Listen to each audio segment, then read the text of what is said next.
It is the very last episode of the Comics Pals for the year. We've got one last gift to give you. That is the gift of, well, Cale. You guys see this CEO died? I mean, what's up, hot dogs? Oh, Cale was in his hyperbolic time chamber, preparing to fight Aquaman, I think. Yeah, getting ready. Today is a special day because today we are presenting to you guys the 2024 Pally Awards. Yes, we made it one more year, which means that we've got some hijinks on deck today. We're going to be giving away the most important awards in the comic space. Yes, more important than the Harveys, more important than the freaking any other award show you guys might know about. This is the most important one. This is where we are getting down to the nitty gritty of the very best of the best in comics. We're talking about the best writers, the best artists, the best creative teams, all of that. But also, we're going to be giving away some awards to the pals themselves. We've got some fun and interesting awards to give away. And then, of course, we are going to get into the predictions that we made earlier. Well, I guess it would have been at the tail end of 2023. We're going to get into all of that, the winners and losers, and we'll do our predictions for 2025. We've got Cale, What's up, hot dogs? Marco, Fumble the next one. Tyler, Oh, damn, I fumbled. and I'm Sean, hoping Keep that to you the guys formula. had a Merry Christmas and Happy Holidays. You know, all the good holiday vibes, and going into the new year feeling absolutely fantastic. Oof, it's been a long time coming. I'm very excited to be able to do this with you guys here today. Before we jump into the awards proper, I want to let people file in. Cale, do you wanna share with the fine people where you've been? Yes, thank you guys so much for your patience and your concern. I've seen all the comments. I've seen some of the comments. I haven't seen all the comments, but I had to take a little bit of time off because I work in a toy store. And during Christmas, that is a special type of hell and purgatory that truly makes me believe that I've done something just awful in like karmic circles, that have made me it's made me come back around to live through this. But I also got a promotion. So not only am I working in a toy shop, I'm the guy in charge at the toy shop. And it's just awful. It's just awful. Are you giving away little turtle doves to lost children? The children, I've been physically threatened 5 times in the past 3 months. Mm. By children? I'm starting to wonder if it's me. By the adults looking for bikes for their kids. All of them, dog. Yeah. Ain't nobody want my turtle doves. Or Ninja Turtles. So because I live in the UK and I'm 5 hours ahead of the guys on the East Coast, my nights were long and I was burning out quickly. And so before the actual season came in, I needed to substitute my extra 2 hours of staying awake for the pals to waking up an extra 2 hours early to get to the store and restock the bikes.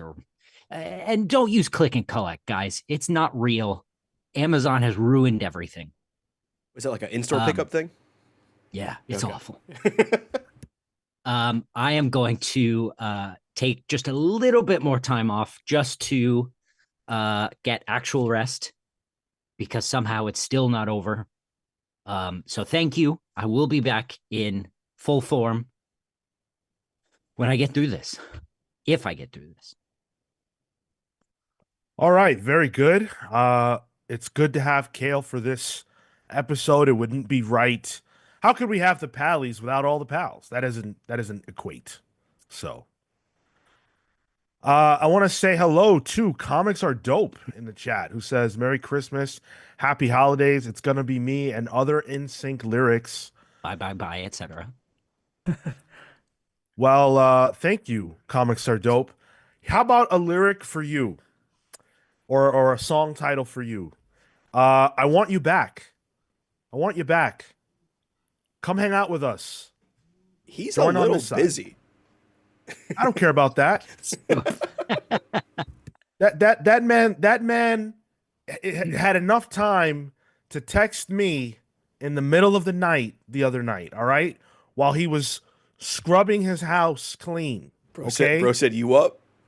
Yes, he While he did, was and I scrubbing. was up. So I say to you, BJ Kicks, let's kick off the year with some you on the podcast, huh? How about that? Who else do we've got? We've got Atomic Hound in the chat who made it for a few minutes. Glad to see you, Atomic Hound. It wouldn't feel right to end the year without an appearance from you, buddy. So thank you for being here. A super chat from Sylph Stevenson. Thank you for the $4. Use this to buy a comic. Fuck ads ruining everything. Well, Sylph, as someone who earns a living off of YouTube monetization, I also say fuck ads. Thank you. Happy holidays. And shout out to J3, Morning Pals, first time joining live. Normally listen on the podcast. Thank you so much. Glad you're here. Oh, beautiful.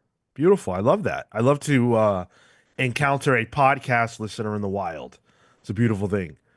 We've got James Jones with us. Always good to see you, James. We've got James with us. Thank you, James. Jamzilla. Good to see you. Rami, my man. What's going on? Electrics. Good to see you as always. Steve Matthews. What's up? Ted H. Good to see you, Ted. Connor made it. Marley made it. Thank you, Marley. Good to see everybody. Those are just the names I can see right now. Happy to have you. All right. Let's kick things off. Let's get into the Pallys here. Let's do it.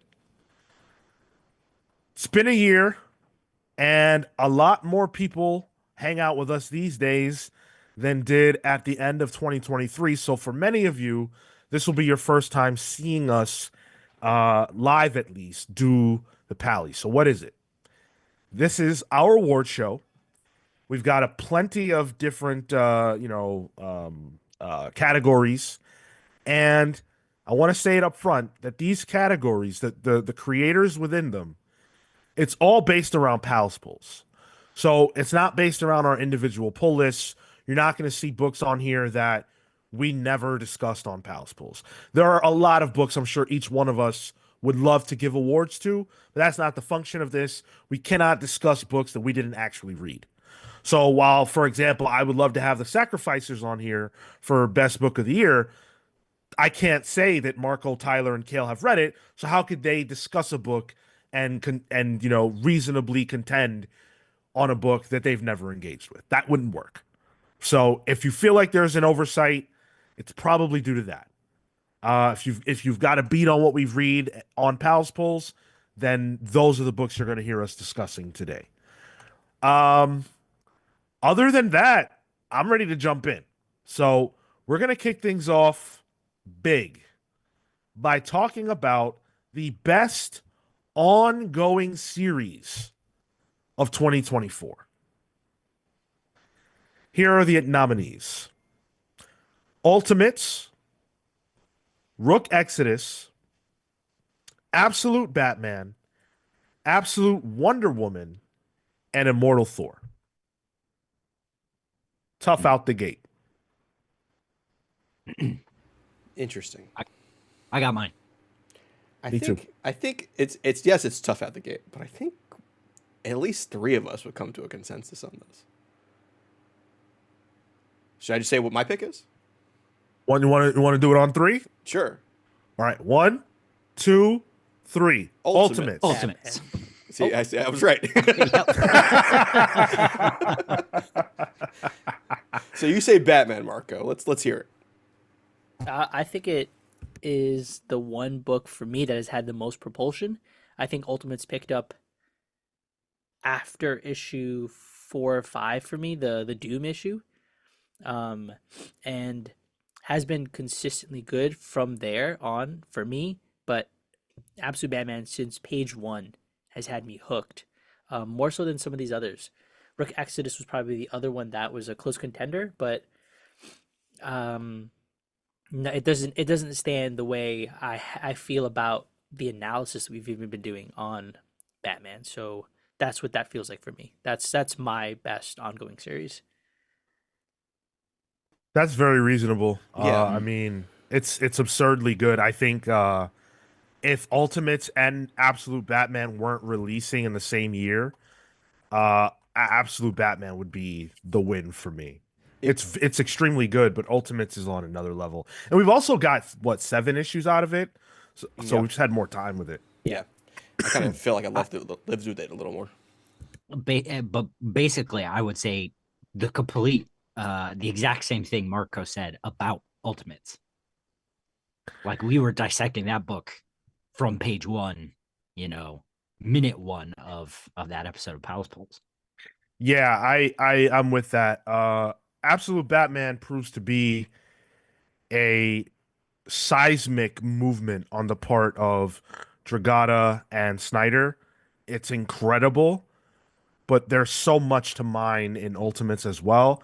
And man, I gotta give it to well, we're gonna talk about like best single issue, but Ultimates number 4 stands ahead of everything else that I've seen out of Absolute Batman at the least this year. So it's hard for me to give it to anything but Ultimates. We've got the poll going right now, though. I wanted to see what you guys at home are saying, whether it's Absolute Batman or Ultimates. And at the current moment, you guys are saying Absolute Batman. Of course, I am not surprised by that. Let's We're a go. Marvel The chat show after said- all, so Right, right. But it doesn't matter though what you guys say because Ultimates has won the Pally for yeah. 2024. The Pally Best is based ongoing on. series. It's a good thing there's 4 of us because there's a tiebreaker essentially. Unless there is a hard tie, in which Yeah, like case a we 2-2, will go yeah. to the audience. But Right. otherwise, Steve Matthews says seems too early to call on absolute titles, considering views changed on most of the Ultimate titles. Ultimates and Rook were great for being consistently great. I agree. I agree with that. I mean, I had a bit of a crisis in terms of whether to include the absolute books at all because they're so early. But the way we've been talking about at least Absolute Batman, I didn't think it was right for us to not be in contention. Yeah, and as much as I like Rook Exodus on here, I feel like we're not getting another Rook Exodus until the summer, maybe. So even though it is an ongoing, like it is marketed as an ongoing, it feels like it's in chapters. I don't know. Well, and not for nothing, like it has the most uphill work to do in introducing us to a world, brand new slate of characters, a whole new publishing line, so I think it to be honest, even it being on this list is huge. And shout out to Immortal Thor being on here because it's the only main continuity book that is on here that's not an original idea. And I think it was earlier in the year when we had those issues with the other Thor. What was his name? The Utgard Thor, yeah. No, the Greg Land Thor. Oh, the Roxanne Thor. Yeah, Roxanne Thor. Yeah. Which were a lot of fun. But that was a little earlier in the year, so maybe these get recency bias in a way. But that was real good stuff that we were eating up at the time. For me, I would say that this comes close to representing my top 5 books of the year. Immortal Thor wouldn't be the one I'd be taking off. That book is rock solid. Roxanne solid? Hey, Whoa. Absolutely. There you go. Let's see. James Jones says Dennis Camp is the hot new guy at Marvel based on Ultimates alone. Can't wait to see him spread his wings. Hell yeah. I agree with that. He's got the indie book coming. that's right. Yeah. Yeah. Launching through the big 2. Yep. Smart stuff. Steve Matthews says, let's be honest, there were a lot of amazing books this year. It's a great time to be reading comics, except on the wallet. I couldn't agree more. And I love that as a sentiment as we go forward, because this has been a brilliant year for comics. Like a year unlike we've had in a very long time, I would say. I can't remember the last year that I was this excited about comics, this motivated to read them, this enchanted every single week. And I love the Pallys because yeah, it's a joke that this is the biggest award show in comics, but we get to like honor these books for ourselves and let you guys know like how great comics have been throughout the year. So it's a beautiful thing. What joke are you talking about? This is Yeah. legit. Hello, I mean, come Harvey's, No on. joke about this. Eisner's, Pallys. I was gonna say Eisner's Sorry. earlier, and I kept thinking in my brain, oh, the Epsteins. That's not. It's the wrong I would award. have kept that one in the Jeez. chamber, Tyler. Yeah, for real. Quickly, before we move on, one thing that might be interesting on the note of great time to be reading comics, except on the wallet, given that we're spending into the double digits now for some of these single issues, an interesting category to add for next year might be best value for money. Which is depressing to think about, but not Yeah. not wrong. Like if they're gonna make us think about it and make us consider it, let's consider it. Shit, well now I'm wondering how much does Immortal Thor cost? Let's see. Oh, it's it's $4.99. So $4.99, yeah. all these book. Oh no, Rook Exodus is the It's the cheapest cheapest. book on Yeah, this list. cheapest. $3.99. Yeah. $3.99. Huh. So we can guarantee Imperial by Jonathan Hickman will not be on that list next year. Probably not. Probably not. I'm gonna go ahead and end this poll here. Absolute Batman definitely takes it according to the audience at 64%. Ultimates dragging behind at 35%. So that's how you guys felt about it. I get it. We've got a DC leaning audience, and Absolute Batman is a phenomenal comic. So there's no shade there whatsoever. I was happy that after missing this list, pretty much every year that I can recall, Scott Snyder made the Pallys. It's some form of fashion. In our heyday of doing this award show, Scott Snyder hasn't had like that book, you know. Especially, I mean, he had stuff that we were probably reading on the side, but nothing like Absolute Batman for sure. Yeah. More recently, yeah. Yeah. Izzy's Issue says, my first live Pallys. Welcome. Glad to have you for this one. This should be a lot of fun. Raging Sloth said, Ultimates is legit, but can't go against Absolute Batman. I get it. It's great. It's a great book. We've got a lot of great books we're going to talk about here. So let's get into the next category. Speaking of Ultimates and Absolute Batman, best single issue. These are the single issues, individual issues that knocked our socks off. Doesn't require everything else in the run to be great. Just these individual issues we thought were phenomenal. So we've got Ultimates number 4. This is the issue that was based around Doom and saw Phil Noto join the creative team. Absolute Batman number 1. It's the first issue. Plastic Man No More number 1. Absolute Wonder Woman number 1. And the Doom one-shot. This one was tough. This one was tough because I think it would go to either Ultimates number 4, as I mentioned earlier. That was the transformative issue for that run. But Plastic Man No More as a first issue, an introduction, set the scene, tugged at the heartstrings. So I sat with this one for a little bit, and I came out with Plastic Man at the top, just for what he was able to do in one single issue to then launch the run. See, I've kept reading Plastic Man, and I think it's gotten better. So then that almost disqualifies it from best single issue if I think subsequent issues could even be better. My brain goes to Doom number 1. I thought the Sanford Green art in that was insane. It was a thesis on Doom from Jonathan Hickman in the most literal single issue you can do. Like, all these things are single issues in a larger story. Doom number 1 was meant to just be that, a single issue, in its invention. And I think it just works so well as that. And it just looks insane.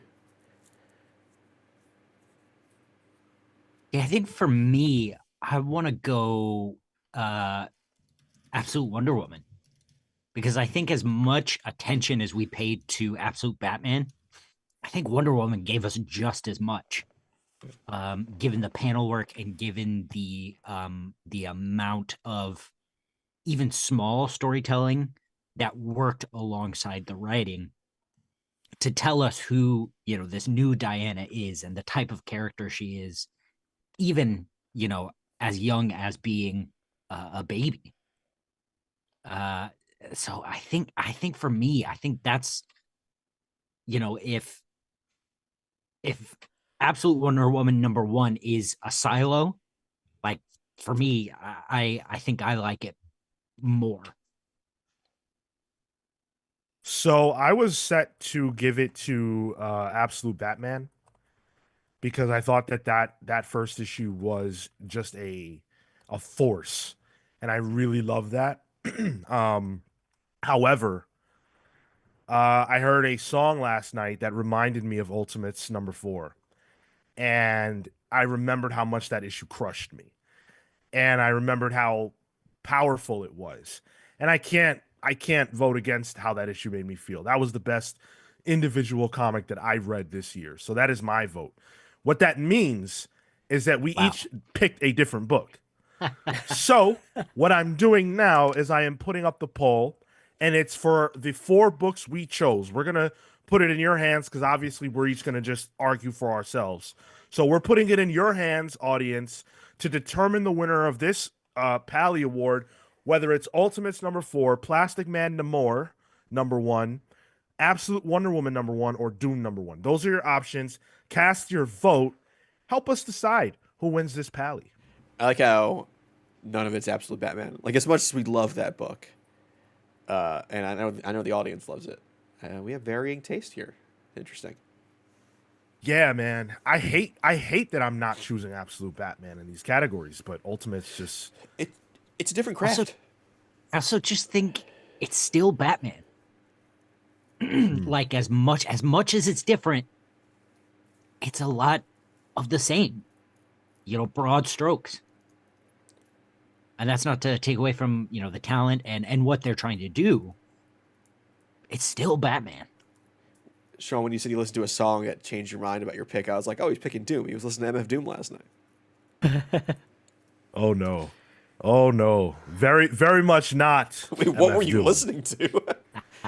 Pagliacci? Like, what? Comics Are Dope says Ultimates 4 is my pick. James says it's a tie between Absolute Batman and Wonder Woman for me.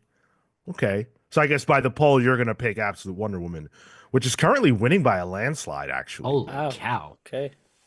Jeez, you guys are some DC stans. Oh my God.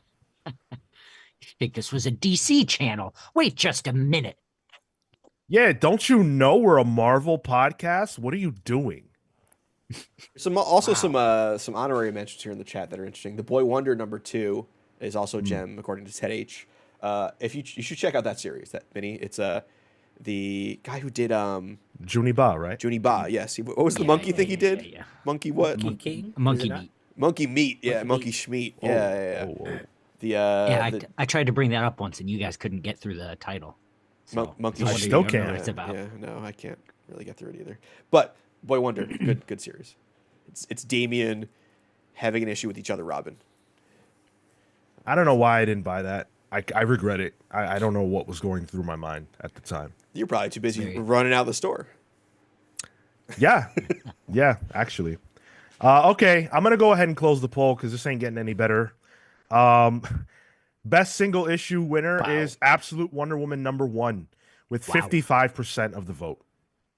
So Landslide. congratulations. It's good. I'm not mad at that because it's a tremendous book as well.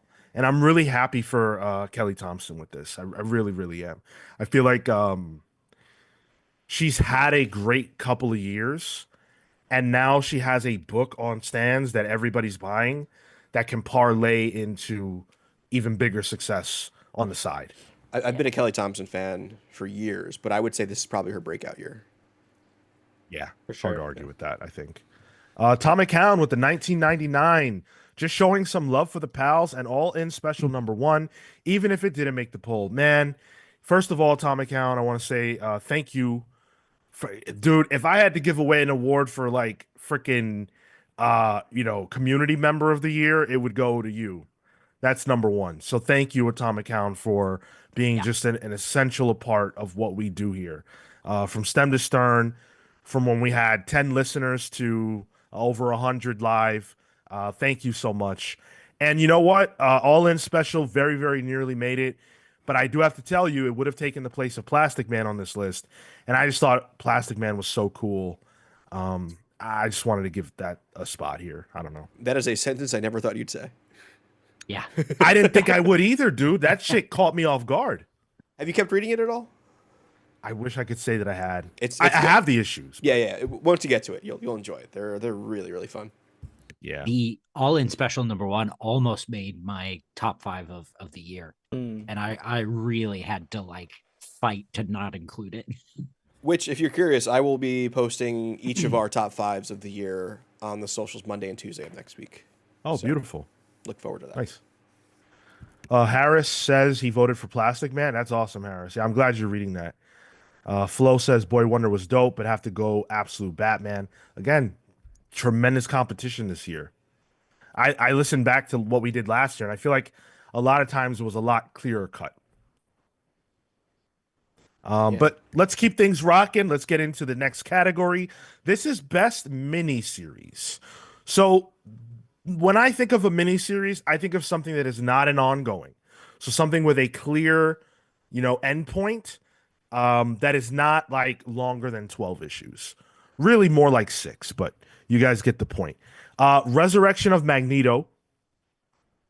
One Hand, Six Fingers. Avengers Twilight. Beneath the Trees Where Nobody Sees, and Avengers versus Aliens. That isn't over yet, but it is a miniseries, so Wild to see 2 Avengers books on the best miniseries. no. What Rather, the fuck? yeah, rather than like any other category. Crazy. And for me, 2 Avengers books of very different quality. Sure. I'll start. I this is a really hard one because I think there was some magic in a couple of these books. I really can't go against Resurrection of Magneto. I think that book was a revelation in a lot of ways. That was Al Ewing taking the gloves off and saying, "You know what? I know how to do magic too, and I'm going to show you now." Cale did a particular breakdown of, I think it might have been the first issue, but Yeah. and that was really cool and revealed a lot of what Al had working. And I think it set a baseline for how we could look at the series. And I think if you go back and look at that, it came out earlier in the year. If you go back and look at that series, I think it stands atop everything else, miniseries wise. That's where I'm at too. BJ says Resurrection of Magneto feels like a lifetime ago. And I was looking, Marco very generously provided our his document for our picks of the weeks, so I could remember what we talked about. And seeing Resurrection of Magneto coming out this year excited me so much because it reminded me that book happened and how excited I was to see a book that not only examines Magneto, but it examines Storm, and it shows the way that both characters do what they do and the reason they are who they are. And I think in the case of Magneto, given that his name is in the title, like it really, really shows like how far the character has come. And unfortunately, in the case of post Krakoa, how far he's fallen. Can't even get back up at this point.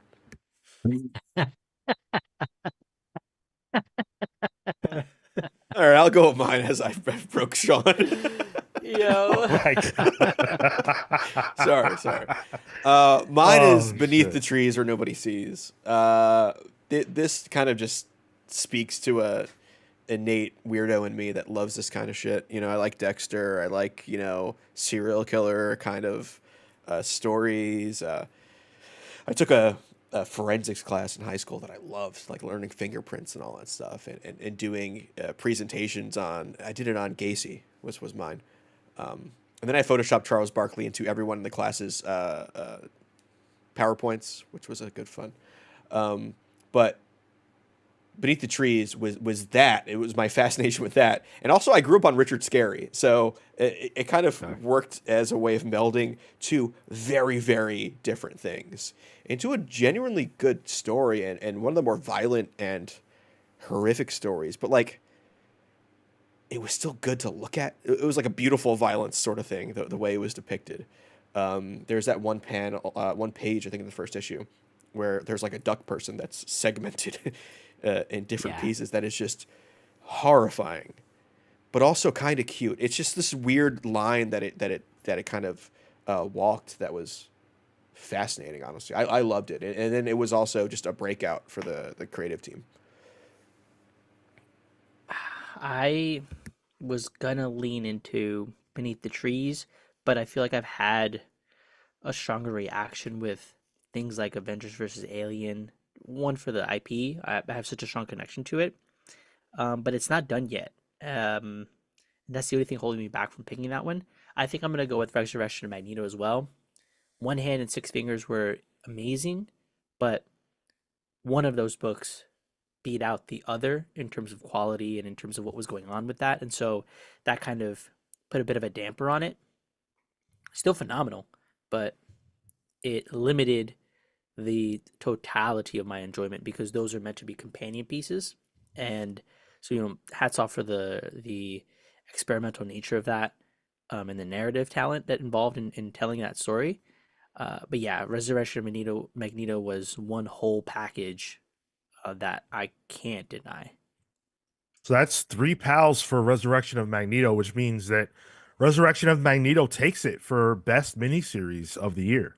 Which is funny because I think when the news of that series coming out, we were like, oh, God. Well, I think I don't think I have ever reacted like that to an Al Ewing book. Fair. But certainly we were not expecting to be knocked on our asses the way that we were. No. Chat and again, it's such a great year. Chat has so many different options as well that couldn't make the list. Comic Boom mentions Duke, which was great. Steve Matthews mentions Rare Flavors, which was also great. So it's really tough this year. Was Cobra this year too? Yeah, Cobra. That's what Cole says. Yeah, Duke and Cobra. Hilo Throughout Gods and Helen of Windhorn. Which I loved Helen of Windhorn. By the end of it, I thought Helen of Windhorn was a really, really interesting case study on storytelling. The Gods felt like it ended sooner than it meant to be ended. I thought it was good. I enjoyed it, but yeah. Connor asks a good question. I know roughly the story of Krakoa. Is there anything specific I need to read before Resurrection of Magneto? I'm happy to say that I don't think you do.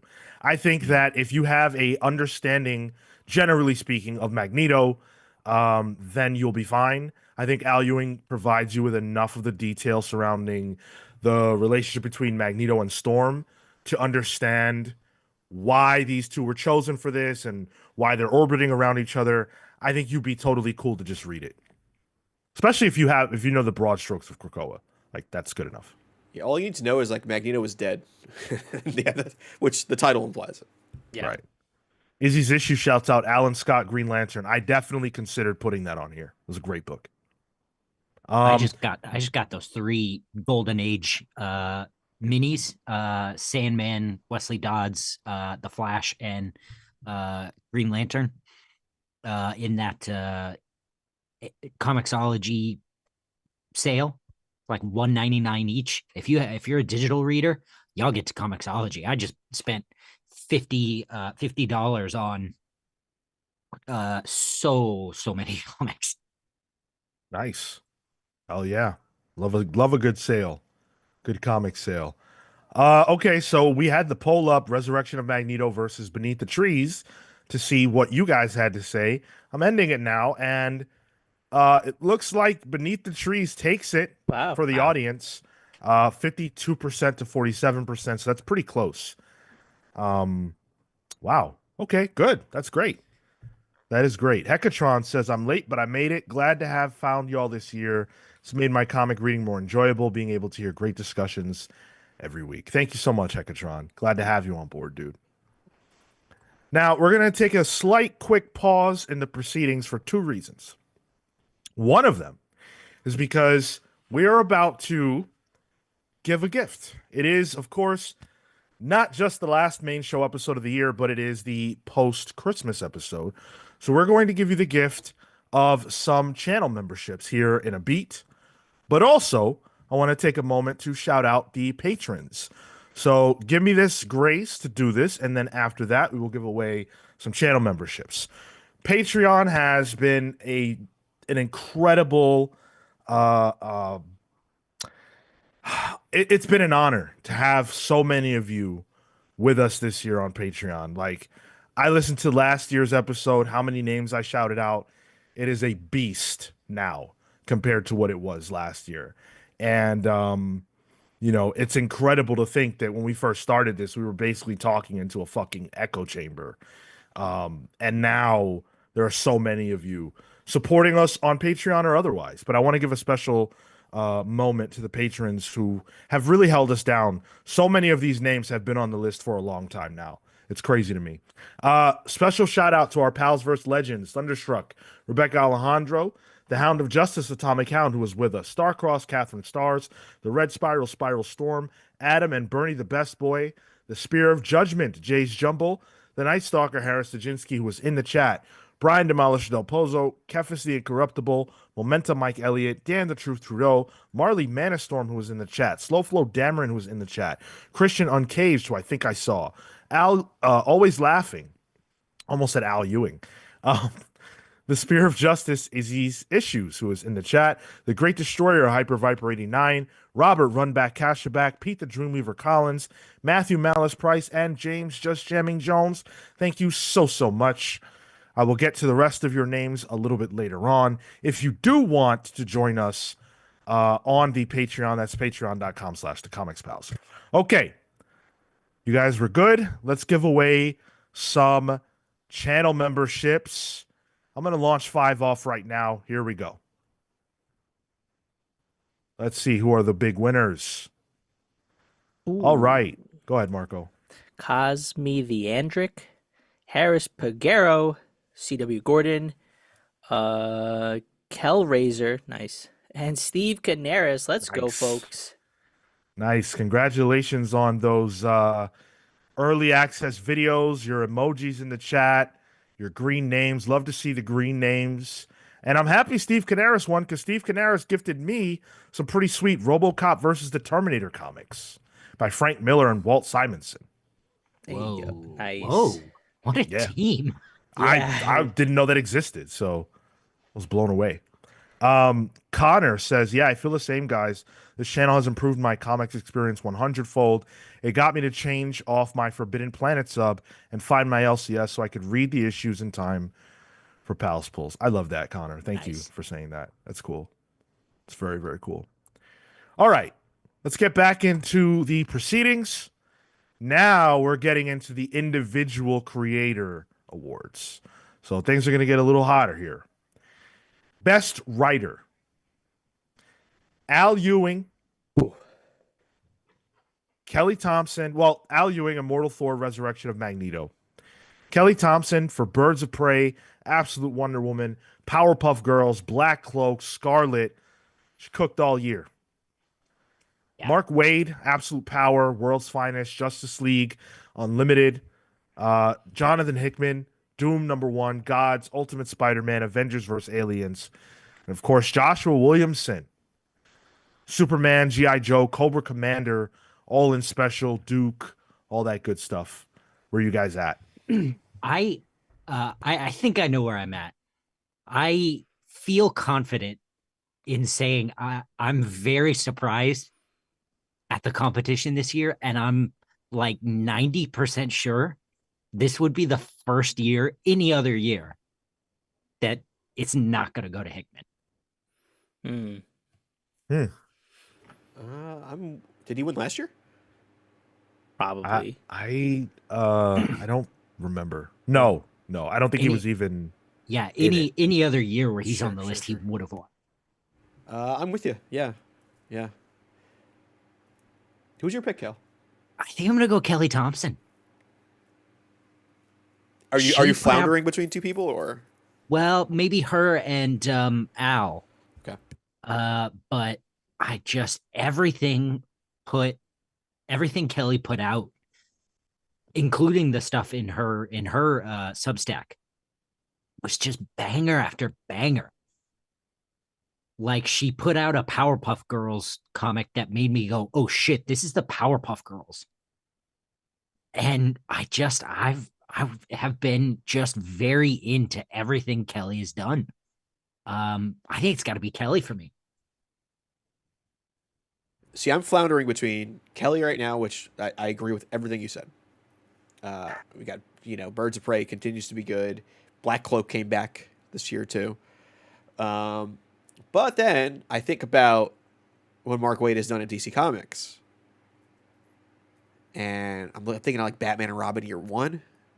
Dude recorrected the ship with absolute power, even though we've had some issues with the way that story was told. I don't think any of us really had issues with the quality of it, because I think it was written well and it was expertly done in terms of how he kind of solidified a lot of stuff. He's doing the same thing in Action Comics with the Superman run and the Phantom Zone, and Justice League Unlimited it's a little early, only 2 issues, but man, is it scratching my back in the right spot.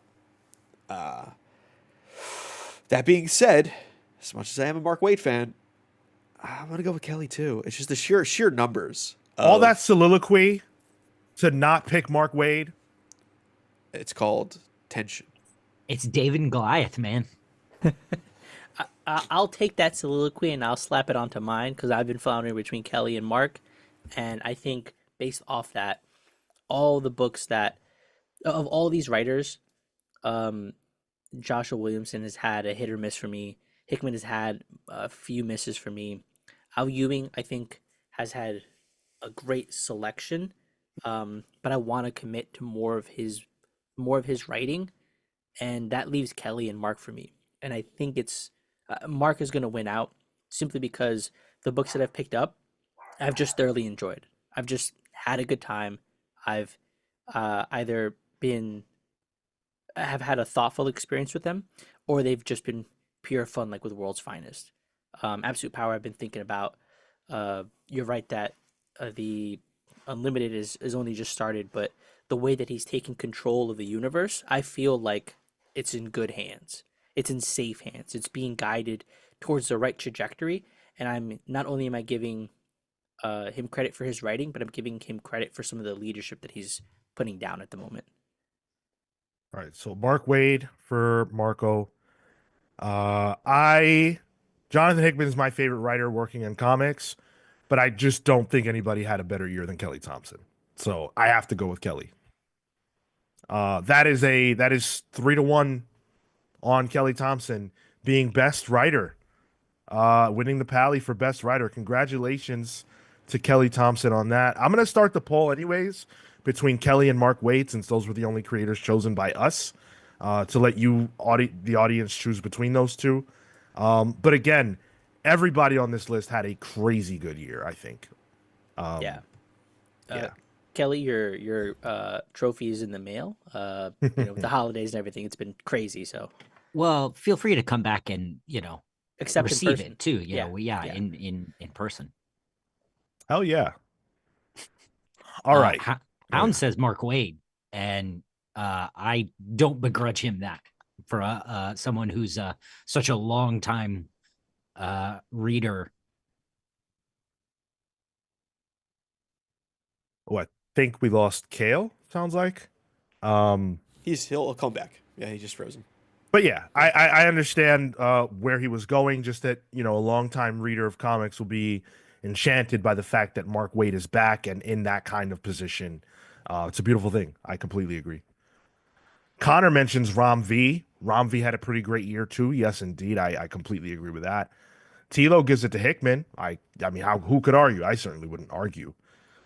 I saw somebody mention Jeremy Adams. Jeremy Adams on Flat or Green Lantern rather has been great. Just didn't do enough, just that's the only book, Like I would have wanted to put personally on my list, Dennis Camp would be here. But with only the Ultimates, I just felt like, man, everybody else did so much. Yeah. And that's kind of where I land with Kelly too, is that your sheer output and diversity of what she wrote is insane. And I think next year is going to be Camp's year. Yeah, and I think it could be Al's year next year too, with Yeah. Absolute Green Lantern coming out, Metamorpho having some legs on it by that point, Immortal Thor for still being a Camp. thing. Camp's being his indie project that's Yep. coming out, and then he's doing Absolute Martian Manhunter, right? Yeah. Yeah, Very excited yeah. for that one. Yep. And he's doing potentially an event comic too, Oh, which no, will be a real test. I'm going to close the poll here because it is a landslide. Kelly Thompson, 70%. Mark Wow. Wade, 29%. Got the pals vote and the audience vote. If you're Love it. wondering, last year's winner was PKJ for us. Oh. Yep. Sure. Yep. Next up is Best Artist. Best Artist, we've got Dan Mora nominated here for Superman, World's Finest, Absolute Power. Dan Mora is one of only 2 artists with more than 1 book that they did this year. As far as, Pepe Larraz might have done a thing with Mark Miller, but I'm not sure. Jason Fabik for Rook Exodus, Pepe Larraz for Blood Hunt, Nick Dragata for Absolute Batman, and Hayden Sherman for Absolute Wonder Woman and Batman Dark Patterns. So, hot take. I'm not saying I'm not a Dan Moore fan, but I'm not an we go. apologist. I'm not a stand. I'm not at the feet of the altar of Dan Mora. I think he's an incredible creator. Can I interrupt you? Can we not Uh-huh. go through the whole list of people? I'm not. Can you I'm just not. kind of okay? I'm Be I'm very clearing- narrow. I'm clearing Dan Mora. I'm clearing Dan Mora. And in contrast to that, Fabok is the winner. I think he's doing something wholly his own in Rook Exodus, and I can see him, especially after the interview we had with him, the love and the passion and the excitement that's there to be translated on the page. He's having fun, and I can feel the fun that he's having while putting out this book. And so for me, it's going to be Fabok off of, even though it's only Rook Exodus, it is his and wholly his, and I can feel that as a full experience. I'll go. My pick's Dan Mora. For everything you'd expect. I don't know how he does it. It's insane. I had to read 2 issues of Superman this past week for Pals Pulse. And like the guy's doing JLU and Superman at the same time. And he did Absolute Power this year. And I think with Absolute Power, he leveled up in a way that, he almost went like Super Saiyan. Like something clicked with the way that the art was like colored or something, but like something clicked with it that made it seem just almost otherworldly in how good it was. It's like it's a mixture of like the animated style you would see in like a cartoon, but still really highly rendered at the same time.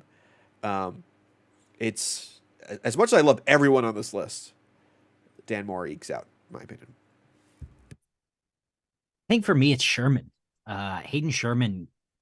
Like I know he's done a book with Scott Snyder, but other than that, it feels like he came out of nowhere. And with Absolute Wonder Woman just knocking that out of the park, and then Batman Dark Patterns, it just the stuff he's doing it's different and it's unique. And I think especially, I've already mentioned the panel work in Absolute Wonder Woman, but his stuff is all like he knows how to construct a page and tell a story in a unique way that is just effortless. Sorry, So Cale. They them pronouns. oh, pardon me, I didn't know that. So for me, it's Hayden, no question. I I really can't see giving it to anybody but Dan Mora. Dan Mora has done insane work this year. I don't even understand how he's done so many books, and they're all larger than fucking life good. I love Jay, but Dan Mora annihilated it this year to me. So I give it to Dan. So that's 2 votes for Mora, which is going to be enough for Dan Mora to be the winner of Best Artist this year. There it is. And last Yeah. year it was Jorge Jimenez, who's not even on the option this year. Oh wow. Yeah. Did you guys feel like he should have been? I mean, how much? All due respect, how much did he do? That was my thought process. Yeah. Yeah. Batman. Right? Like that's it. Well, but how much Batman did he do?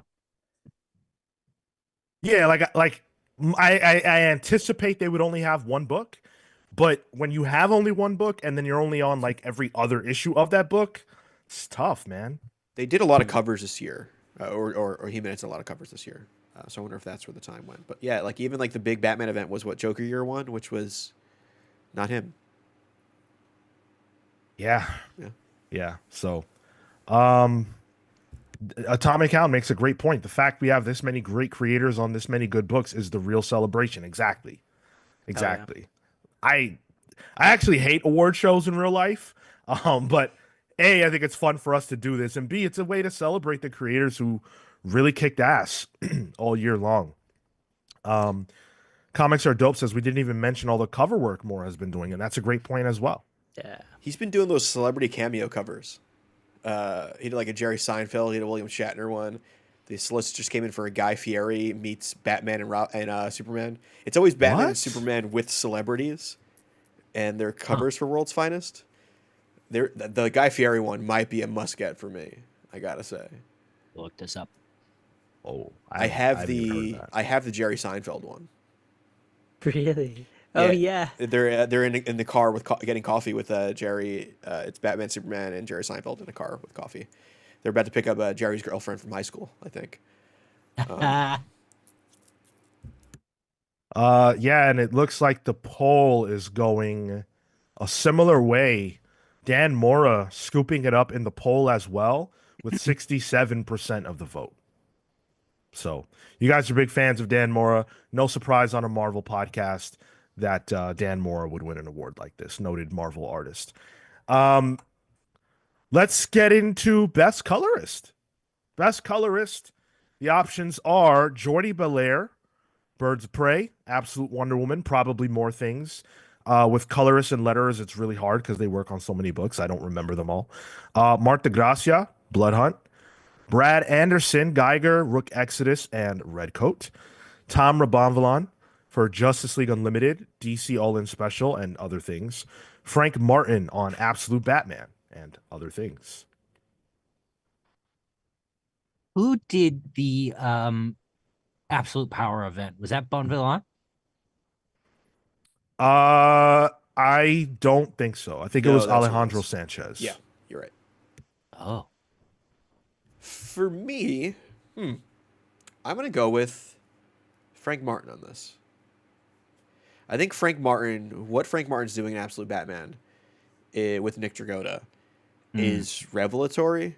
We're like all these colorists are phenomenal, but the coloring in Absolute Batman jumps out to me. It's different. It is taking the idea of this is a different Batman and let's turn it on its head, and it's also doing that to the color. There's a lot of pinks, there's a lot of reds, there's a lot of oranges in this that really jump out to me that is irregular for a Batman book. Batman is usually shrouded in darkness, and it's a lot of cool colors and dark tones. And this turns that on its head. That page where Batman's looking at the sunset over like the city skyline that we pointed out, I think he dives off of it at that point. It's just, man, that really set the tone for what that book is. So my bet is going to go with Dan Mora. I mean, sorry, with Frank Martin on this. I agree. I think coloring can sometimes be like lettering, where you don't notice when you only notice it when it's outstanding. And Tamra's excellent, Jordy's excellent, but nothing that they've done so far, they would have been my other two choices. Nothing they've done has caught my eye and popped the same way that Martin's has. And to use it in tandem with art is always the best thing. So highly, highly, that's my go-to. I agree with Tyler. I'm going to go with Frank Martin. I think Frank Martin is a beast, and absolute Batman has looked so phenomenal. We talked a lot about how great that book looked and the work that they were putting in visually to tell the story. And Frank Martin is as much a part of that as Nick Dragata. And of all these colorists who are all great, Frank's the one who's left a mark on me this year.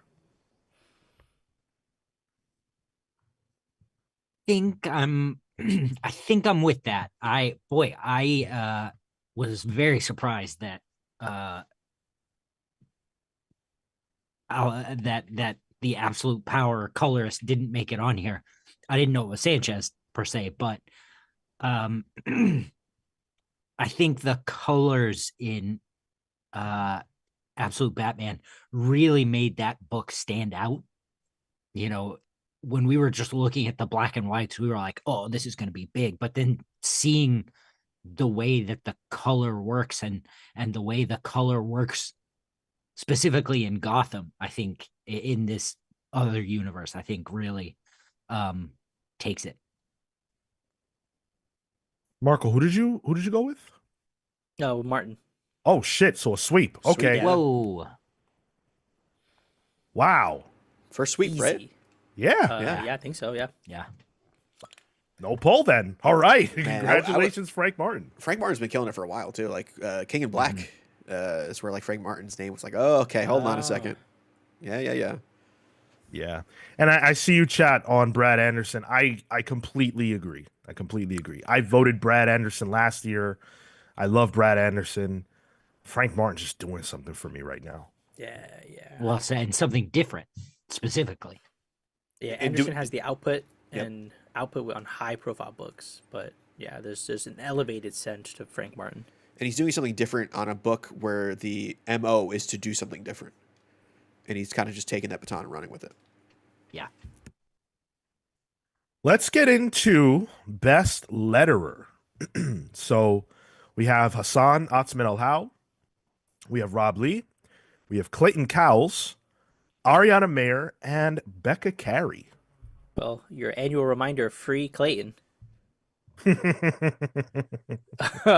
it's gonna be a Hassan Otsman El How. Everything he brings to a book is different. You can hear text, you can hear tone, you can hear the crunchy voice of what was it?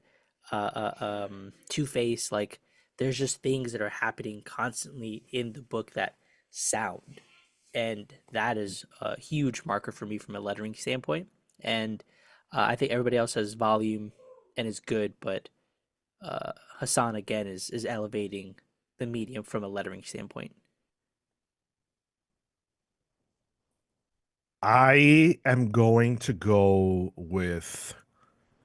I want to go. I think I want to go with Ariana Mayer actually. Huh. Because Justice League Unlimited has been great, and she's a big part of that. I feel like every other book that we're reading is an Ariana Mayer book, just like Clayton Cowles. But I've enjoyed the Ariana Mayer books a little bit more, so I'm gonna go with Ariana. Put me down for Hassan. Going through this list, I just can't deny what Hassan does. And like Hassan makes the craft of lettering interesting as well, outside of the books. I always harp on how great of a social media follow he is because it is interesting. And I think he's making it transformative where I see his name on a book and now I'm looking for what he does in that book. Which not to discredit anyone else on this list, but I don't do for them. It becomes more of a hidden, like, oh, this is great, because I'm not noticing any blemishes, whereas I am seeking out Hassan's stuff. Oh, I think he swayed me. I think I'm Hassan as well. Who are you between? Hassan and Clayton. I really love Batman and Robin Year One. And I think the stuff that they are doing on that book is incredible. But I think the way Tyler just described what you do with a Hassan book, like you look to see, like it's not only invisible, but um the technique there, like their storytelling involved within the lettering and the techniques and the sound effects that Hassan uses just to make it more interesting and come to life more. Gotta be Hassan. Although I gotta say, I'm a little frustrated that I'm not on this list. What's up with that?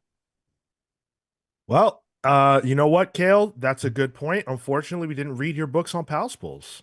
Damn. That's what happens when it's manga on Damn. show. Okay. Yeah. All right. Here we Anti-manga go. bias. Let's go.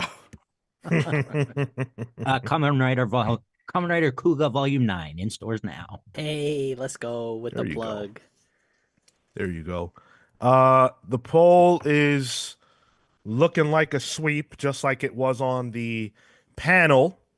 Hassan Atzmen El How is the winner. So congratulations. I think Hassan has won every year.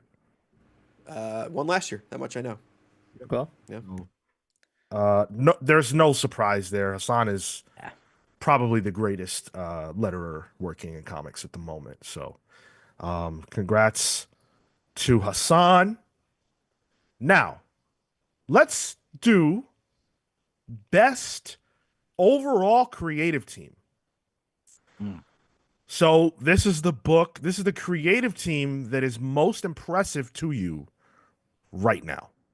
The Ultimates, Dennis Camp, Juan Frigeri, Federico Blee, Travis Lenham. You could also throw Phil Noto in there, but I don't, I mean, that was one issue.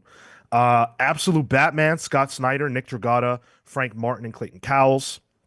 Birds of Prey, Kelly Thompson, Robbie Rodriguez, Sophie Campbell, Javier Pena, Gavin Guidry, our boy, hey, let's go. Jordi Belair, and Clayton Cowles. This is specifically that arc where they were bouncing around the different universes or whatever. Rook Exodus, Jeff Johns, Jason Fabik, Brad Anderson, Rob Lee, Absolute Wonder Woman, Kelly Thompson, Hayden Sherman, Jordi Belair, Becca Carey. Where do you guys go? There The are frustration town. Mark Wade and Chris Samney aren't on this list. Damn. We're only 2 issues into that. Yeah, but they've done so much work. A spoiler alert for what might be on Cale's top 5 coming up this week. Thinking about it, I'm mad I didn't make it number 1. Yeah. Well, don't worry. I don't list them by order. So I'm going to go with Absolute Batman. It isn't my favorite of this. That's Ultimates, but I'm more impressed by the totality of the creative team with this book. I'm mesmerized by the writing on Ultimates, and the art is great too, but Absolute Batman just comes together in such a way that it makes me feel like, okay, these people are doing something here that's special on every level. And you have to pay attention to every panel and page because there's story in the art, there's story in the coloring, there's story in the lettering. It's an overall tour de force. this is an interesting category because there is a distinction between best creative team and best series. That it's a little hard to describe because I'm with you, Sean. Like Ultimates is my favorite book this year. And I look at these books and I think Absolute Wonder Woman might be a book I'm more interested in. But I look at this and I think Absolute Batman as well. Something there is just gelling between those people involved that is doing something different compared to all the other Absolute books. And I think compared to all of these books, really. Even though it's just Batman. So I'm going to go with Absolute Batman here. That's what my heart's telling me. seconded or third, I guess. Yeah, to everything you guys said, they're the most cohesive team that is pushing as a unit comics, the bounds of what that looks like. For me, it's Absolute Wonder Woman.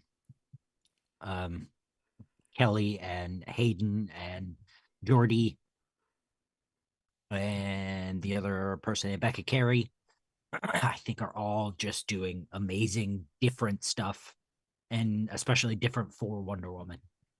So got to be Absolute Wonder Woman for me. So that's going to mean that the Pally Award goes to Absolute Batman for Best Overall Creative Team.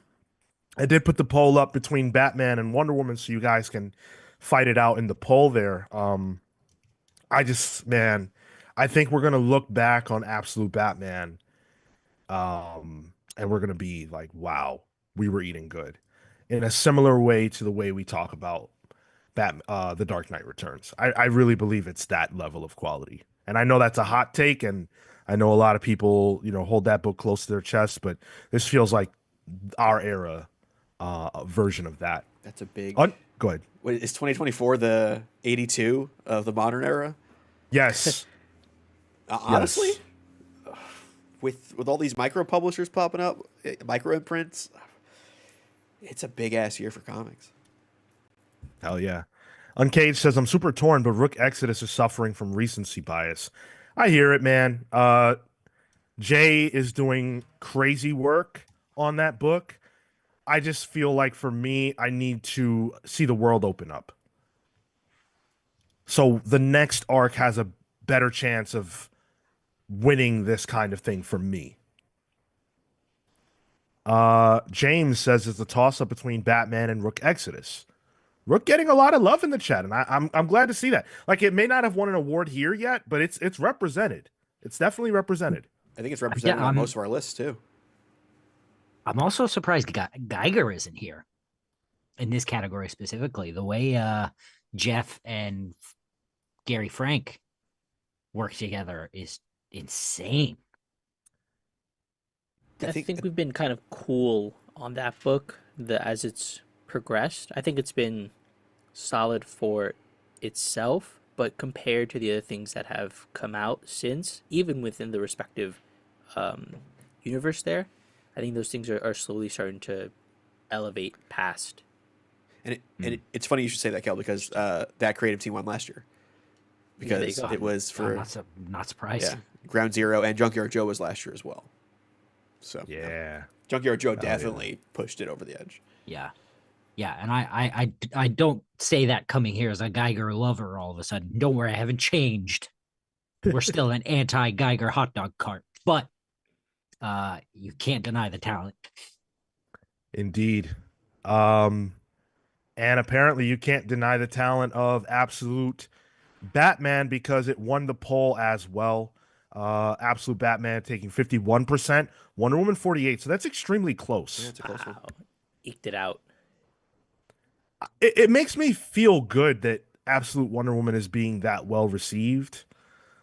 It feels like the little book that could in some ways. Absolute Superman, though, I think is going to surprise a lot of people in 2025. I do believe that. It didn't make our list this year, but 2025 seems to be the year for Superman in general, so we'll see. That's a good point. That's a good point. TFB TJ says it's absolute, no ifs, no buts, no maybes. All right, you're pretty absolute on your position. Milk Bone Crusader says Rook lost out 6 issues. Batman has out 3. Rook was incredible from every panel, not even close. Oh, put out 6 issues, not even close. Clearly we disagree, but that's okay. They're all great books. It's not. I don't think there are any snubs here. Now, the final category for the comic side of things is Best Publisher. Now, last year we had a little bit of a discrepancy in terms of what constitutes Image Comics, because technically Skybound and Ghost Machine are imprints of Image, but they're also distinct. This year I decided to just encompass them in the one publisher. So we've got Marvel, DC Comics, Image Comics, Boom Studios, and Dark Horse. Where do you guys go? no question, it's Image. The Oh, I have questions. Energon is Oh, popped off in such a way that from the start of Void Rivals and Transformers, the amount of minis that have come out, the fervor that has been not just for some of the books that we've been reading, but also how much of an introduction to comics it's been for people within our own community. I think that that's a huge boost for the for Image being the publisher for this year. uh, Marvel had the Ultimates, but I think that was the Ultimate Universe. But I think that's been a continuation for people who have already been ingrained um, in comics, and especially for Marvel. The Absolute launch is still in its early days, and I think we've had mixed feelings over how the Marvel Universe stuff has, the Ultimate Marvel Universe stuff has kind of ebbed and flowed, and I want to give it more time for DC. Even though Mr. DC here says, DC, but I think Image is the most balanced and consistent, and the one where if a new book comes out, I'm uh, off title and off the excitement of not knowing it. I'm excited to read it. For me, speaking of no question, it's DC. I've never seen a publisher write the ship so well as DC has this year. Um, I didn't think it was possible for something to write this. Like, it's almost like they were listening to the fans, but they were listening to the critiques they were given for years. You know, Uh, in terms of like just publishing line, kind of solidifying stuff with absolute power, and then having like a almost like a creative director with Mark Waid on board, coming out with a Justice League book, um, doing DC's Ultimate Universe, which everyone's wanted for years now with Absolute, and really making it creator focused. And also think about all the marketing that was around DC Comics this year. It's on ring posts and ring wraps for AEW. There was actually giveaways at comic book shops, which is what we loved decades ago.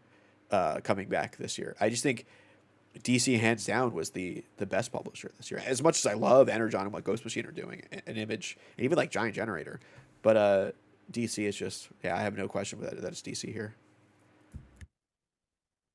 yeah, I agree with Marco's assessment about Image. I think they have been very balanced and very ambitious in the way they've been uh, trying to tackle these properties and make them new and interesting. And even some of the more recent stuff they've launched, the Moon is Following Us and the Power Fantasy, those are heavy hitters. But man, DC just,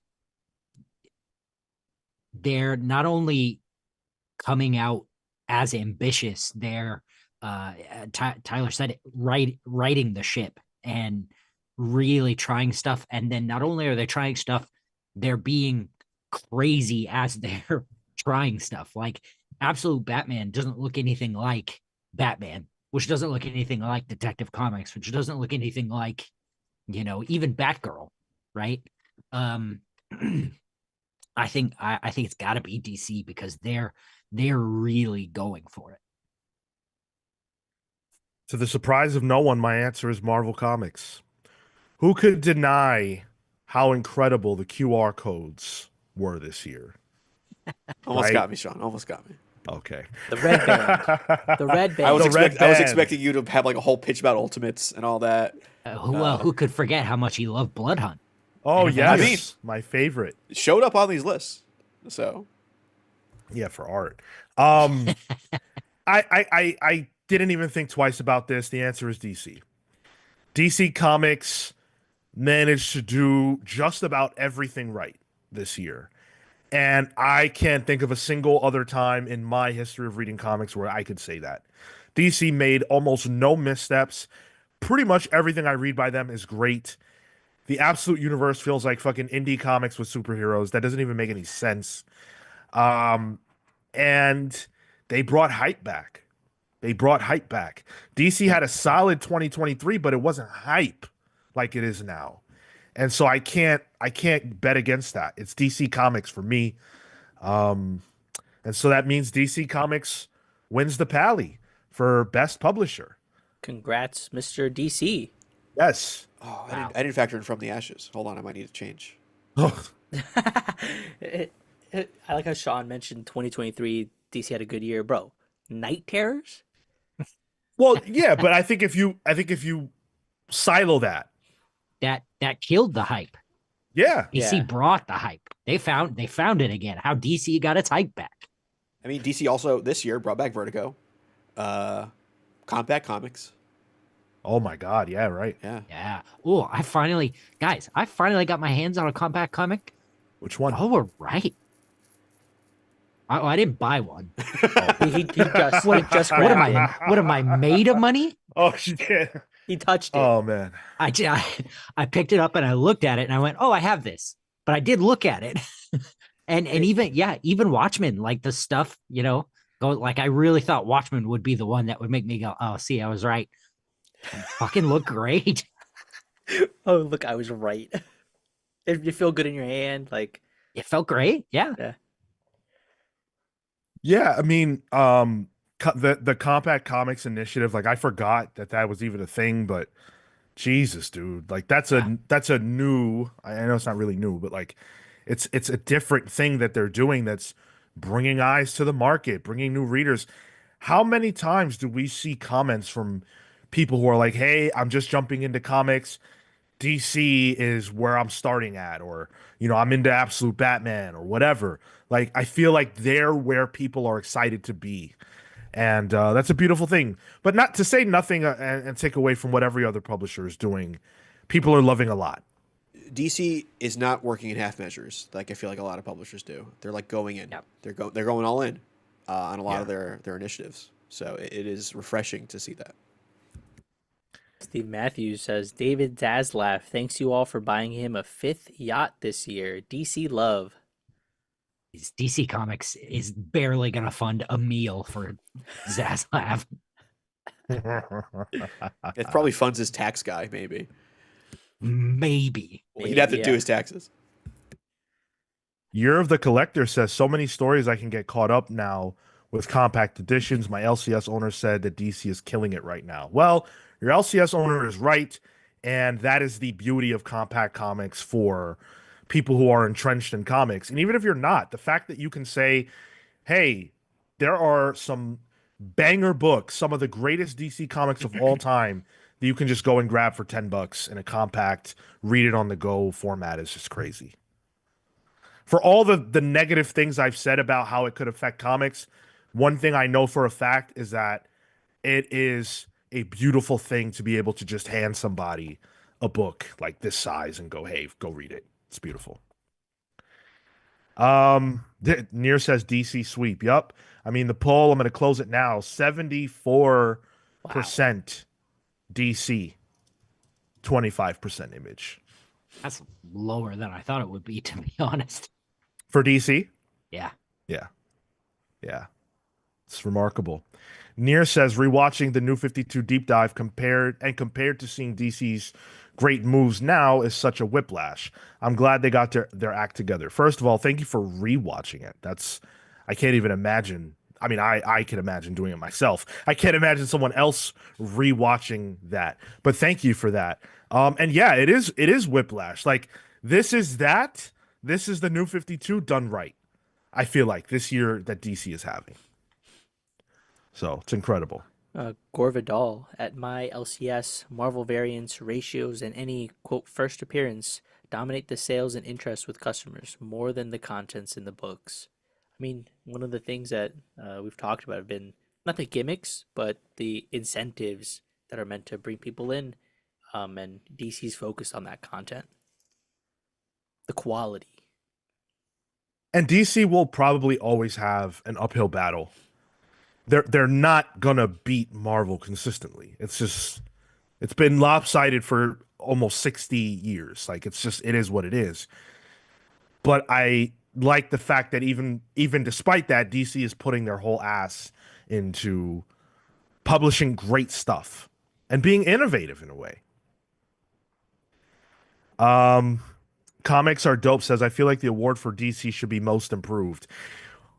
If there was a most improved, I'd give it to them too. Like Yeah. I just think they've had a tremendous year. Okay, so we've given away all the comics focused awards. Now we're gonna turn the spotlight on to us for a bit and talk about the best comics pals moments of the year. The best the stuff that we have done that we think that you guys think has been incredible. And if you'll indulge me,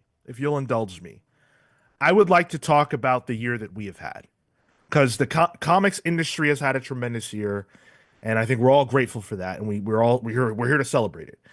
But why not take a little bit of time to celebrate ourselves and you guys, the listeners, for what you did for us? So what I'm going to do now is I'm going to take a look at a couple statistics from this year for us.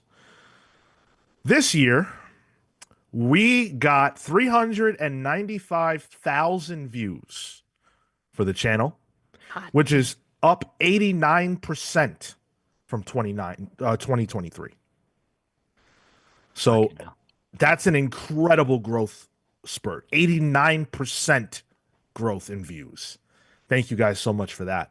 98,000 watch time hours. So you guys spent 98,000 hours watching our mugs.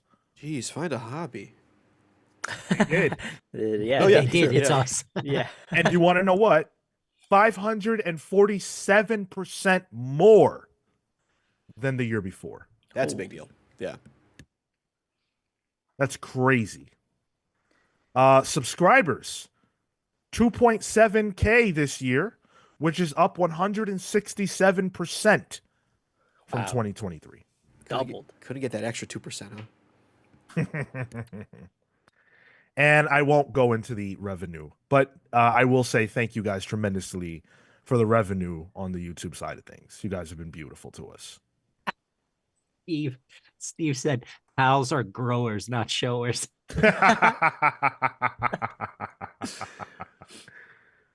You got that shit right. Does anybody care to take a guess as to the most viewed episode or content? I hate the word, but the most viewed video that we put out this year. Any guesses? Something tells me it's one of those one and dones that we did on the channel. I know. I feel like I know the answer. I just don't know the answer. Does that make sense? You do know the answer. Yeah. Once you tell me, I'll be like, oh yeah, obviously. Yeah. But yeah, I don't know specifics.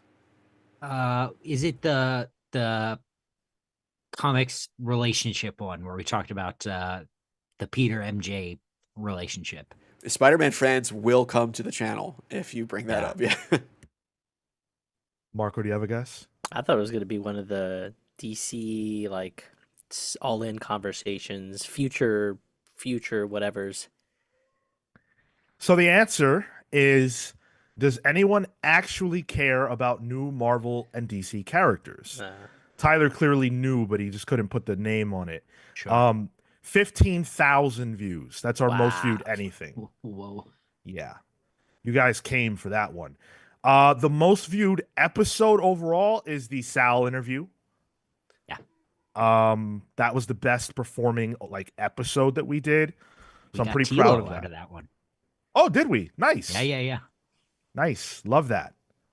And then I also wanted to shout out the most successful episode of the show without any guest or gimmick is the New 52 deep dive, the first episode we did of that. That did 4,000, almost 5,000 views, which for a main show episode without any big time guests is a pretty big deal. Thank you guys for all the incredible support. You brought me to my knees with the support of the New 52 deep dive. Really, really appreciate you guys for that. So enough of the self-fellatio. Let's get into the awards for these categories. Best Comics Pals interview. Al Ewing from episode 426. We just did that. Rom V from episode 404.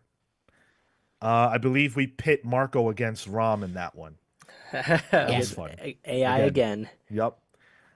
Kelly Thompson from episode 388. Sal from Comic Pop from episode 384. And Philip Kennedy Johnson from episode 382. That was our first guest of the year and also happened to be the winner of the Pally. So Wow. Mm. I'm gonna start with Al. Maybe there's some recency bias to it, but I feel like anytime he's come on the podcast, I've learned something. I've got a new crinkle related to comics on the brain, and uh, I love how he's verbose because he's like thinking through his answer. He's thinking through the thing that he wants to say, and he's being very deliberate about it. There are even moments where uh, he would stop and he's like, no, no, no, hold on. That's not like the right way. There's something else. There's another form to communicate that. And I love that because he is so deliberate. And that's reflected not only in his person, but uh, his in his books and in the stuff that he writes. And there's a careful consideration. And I love that from him. And so getting to learn while doing an interview is phenomenal. Funny, that's how I talk, and y'all get mad at me. Spit some facts. Shout out to Matt Fisher with the 1999 super chat. It's nice to see you, Matt. Hi, Keelix, Gordon Bullock, and Mr. Hill, Mayor Hill. Thanks for a wild few months until MJ marries Lois on the TARDIS. Make my comics pals. P.S. Tyler, my hope is that you will stop spilling stuff in the new year. Not gonna happen. didn't that only happen one time? That I like told you recently. about. Oh. It's happened in the background. He'll mute and he's just It's not me spilling it. Here's the thing. It's the Cretans, my band of eunuchs that live with me. My cats. They're always knocking shit over. But thank you, Matt. I guess I'll go with I'm gonna go Rom V. The interview was great. First of all, dude was on vacation with his family. Took time out of it. Yeah, yeah. I think I heard like seagulls and a nice ocean breeze behind him. But that was just like super super nice of him to do. But anytime Rom is on the show, similar to Al, it's almost like I'm not even there in a good way because I'm just eating up what they talk about. And Rom has just a way with describing writing where it doesn't even really feel like he's talking about comics. I mean, he is, but he's really talking about deeper things at the same time, which shows in his work. And the thing I love about that Rom interview is like we knew he was about to announce something that he just couldn't talk about. yeah. Yeah. And I think someone in the chat called out New Gods immediately, and we brought it up to Rom because that was the rumor, and he had to play it like I don't know what you're talking about. I just had a lot of fun with that interview. Yeah, for me it's Rom. No way around it. I love his work. I love listening to him talk about his work. And he's just a cool dude. He's the kind of person I wish I could sit around and just talk with all the time. It's Rom. I love everybody on this list. Everybody on this list was tremendous for coming on the show and talking to us and sharing, details about their work ethic and, the great stuff they've been doing this year. My answer is Sal from Comic Pop. It's all the numbers I just told you guys about, like all the great stuff that happened this year for us, started when we had Sal on the show. That was the snowball effect that brought us to where we are at the end of the year. I really respect Sal Crivelli. I really, really have a high regard for him because I understand how hard it is to do what he does. There are 4 of us. There's 1 of him. And he gets that shit done. I know he's got his buddies on Comic Pop, but on the live streams, it's him and Tiff. And they chat it up and they do a great job with the reviews. They do such a tremendous job, everything they do. And I loved being able to just sit here for a couple hours and talk shop with the man. We wouldn't be in the position we're in right now without him. My vote goes to Sal from Comic Pop. I put the poll up so you guys can tell us what you think. And Again, though, I think all these were great. I don't think you could go wrong with listening to any of these conversations. And I hope And next year sorry, go ahead. I was going to say, and that's the point of it. Yeah. Yep. Electric says found the pals by way of Sal's interview, which was great as well. So that'd be my pick. Steve Matthews says Al and Rom are such different, even diametrically opposed interviewees, both made for fantastic shows, but I do enjoy listening to Rom. Keep up the great interviews. BJ Comics Are Dope says, I found you guys through the Sal interview, and now we're all best friends. There you go. So hard to vote against that. And I also wanted to shout out Omar from Near Mint Condition. Yeah. Because Omar is a beast. Omar is an absolute animal in terms of the kind of stuff he's putting out and his dedication to his channel and craft. I worship at his altar because that is a one-man army. He's got videos out like every fucking day. He's probably live right now. And I know there are a lot of people behind the scenes, but having been a little bit behind the scenes, the large majority of it is happening on his back. And he had a tough year this year. Much love, Omar. You are an animal, and I hope we can have him on here again in 2025. And the dedication to YouTube community building that Yeah. Omar does is unmatched. Like Yeah. pulling everyone in from all walks and corners of the internet that I've never even that've never even come up in my feeds, and I'm learning about these channels. It's just great. Really pushing it forward. Totally. Shout out to Paul Smith here with the £4.99. Glad to see the fabulous foursome together forever. The Pallys keep up the amazing pals. Thank you, Paul. Oh, man. Paul. Paul's been with us for a minute. Throwing trucks, Paul. Straight up trucks. That's not MJ's Paul, right? No. Okay. Yeah. Okay. Oh, it is. All right, cool. I didn't know they were one and the same. That's why Spider-Man won't fight him. He's scared of him. True. Keith All right. Olson says, I like your video when Marco was breakdancing at the Olympics. That was you guys, right? Guys, my dad's It a little was. confused, it seems. Oh, that was you, No, Marco. that was Oh, that was me. Okay. I was there. Okay. Yeah. What was Sounds your like you're name? confused. What did you go by? Bustin' moves. I would pay to see Ray Gun versus Marco in a breakdance competition. Honestly, I feel like similar skill levels. Probably. Yeah. Different styles, though. Very different styles. Give Marco enough like a couple of shots, and I think he could pull off mediocre breakdancing. Little spins, head spins. Whoa, that's Marco's got talents in the dark you don't even want to know yeah. about. Oh, talents in the dark, that's for sure. Whoa. Oh no. Jack Cloutier says, how Sal has stayed positive while a ton of other channels are rage bait is commendable as well. It really, really, really is. And without going into like a whole soliloquy, I think the answer is in the heart. You cannot make those kinds of videos if it's not in your heart. Sal has chosen the righteous path. Omar has chosen the righteous path. Comics Are Dope has chosen the righteous path. And I think they are all benefiting commiserate with the effort that they're putting in and the positivity that they're putting in to the community.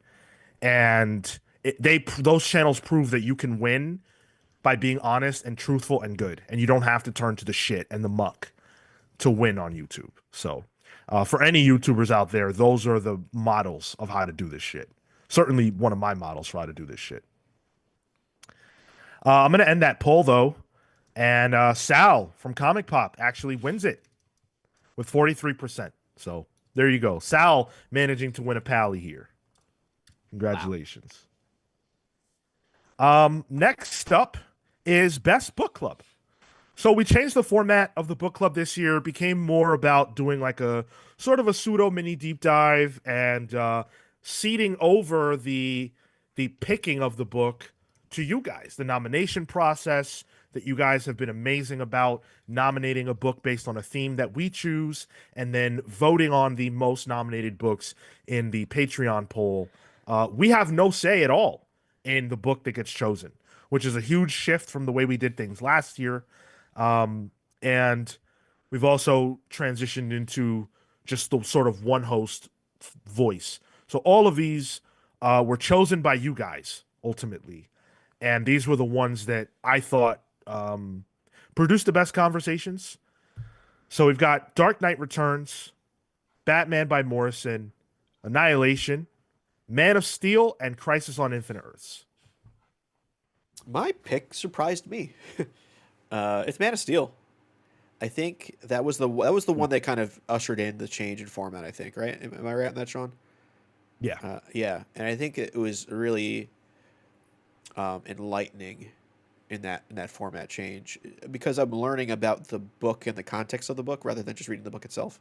So there's more to it.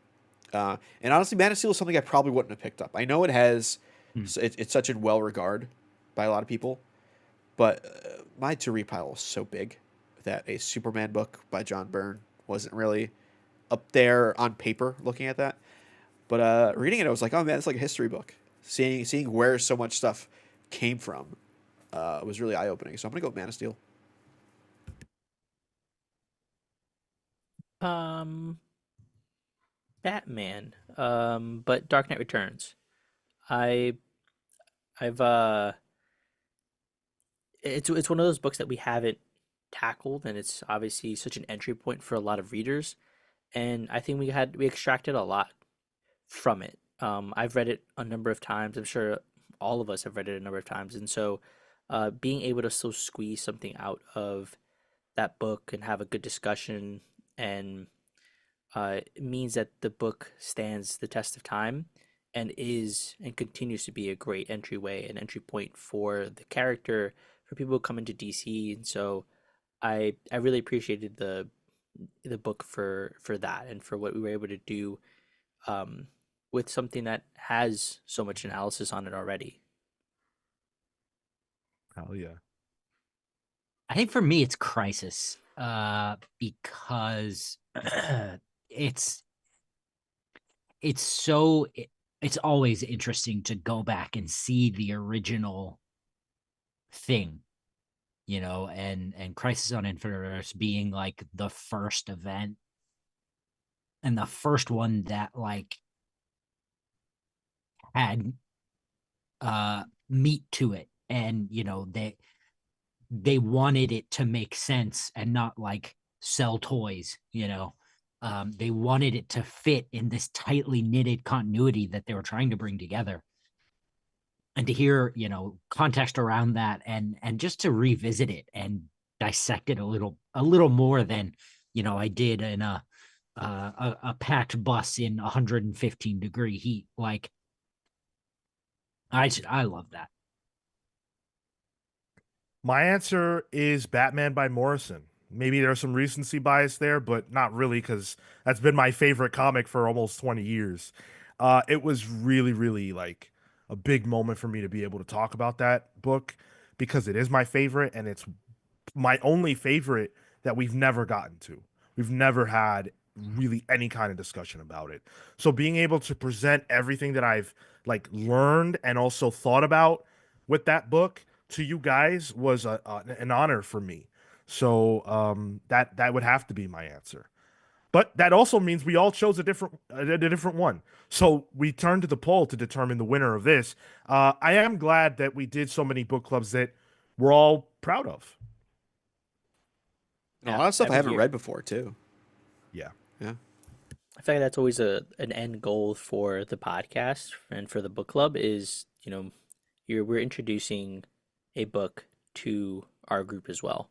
The larger community, I'm sure the larger community has, varying degrees of readership there, but for us, that's always fun.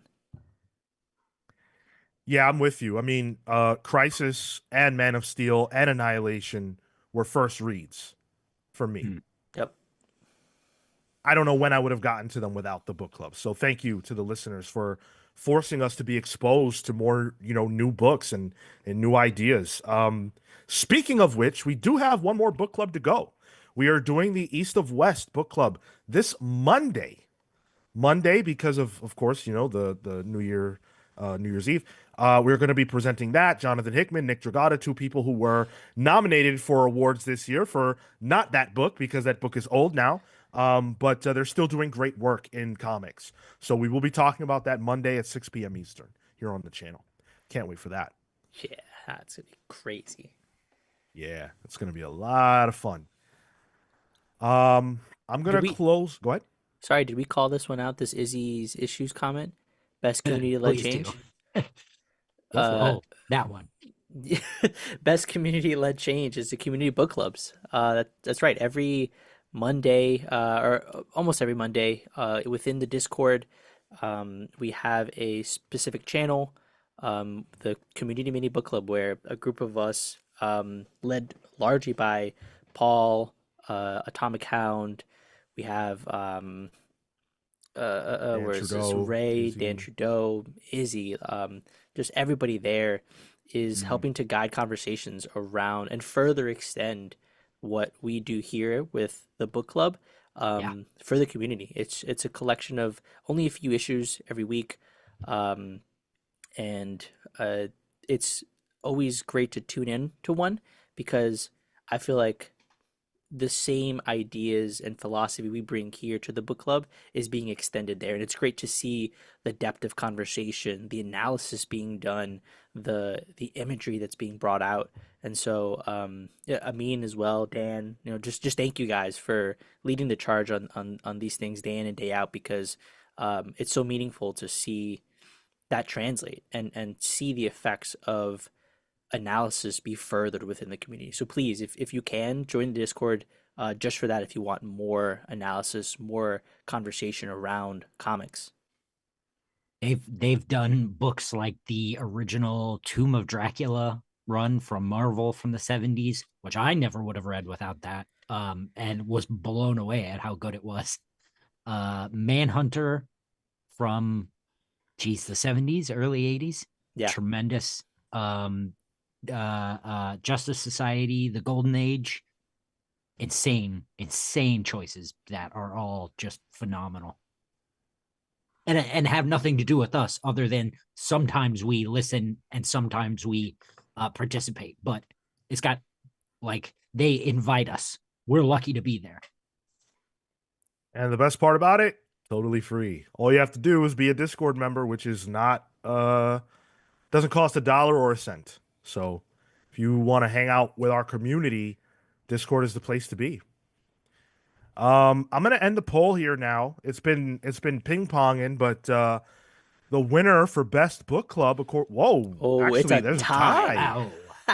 Whoa. Okay. All right, rock paper scissors. That's it. You do another poll now? Oh yeah, vote break for the it. poll. Yeah.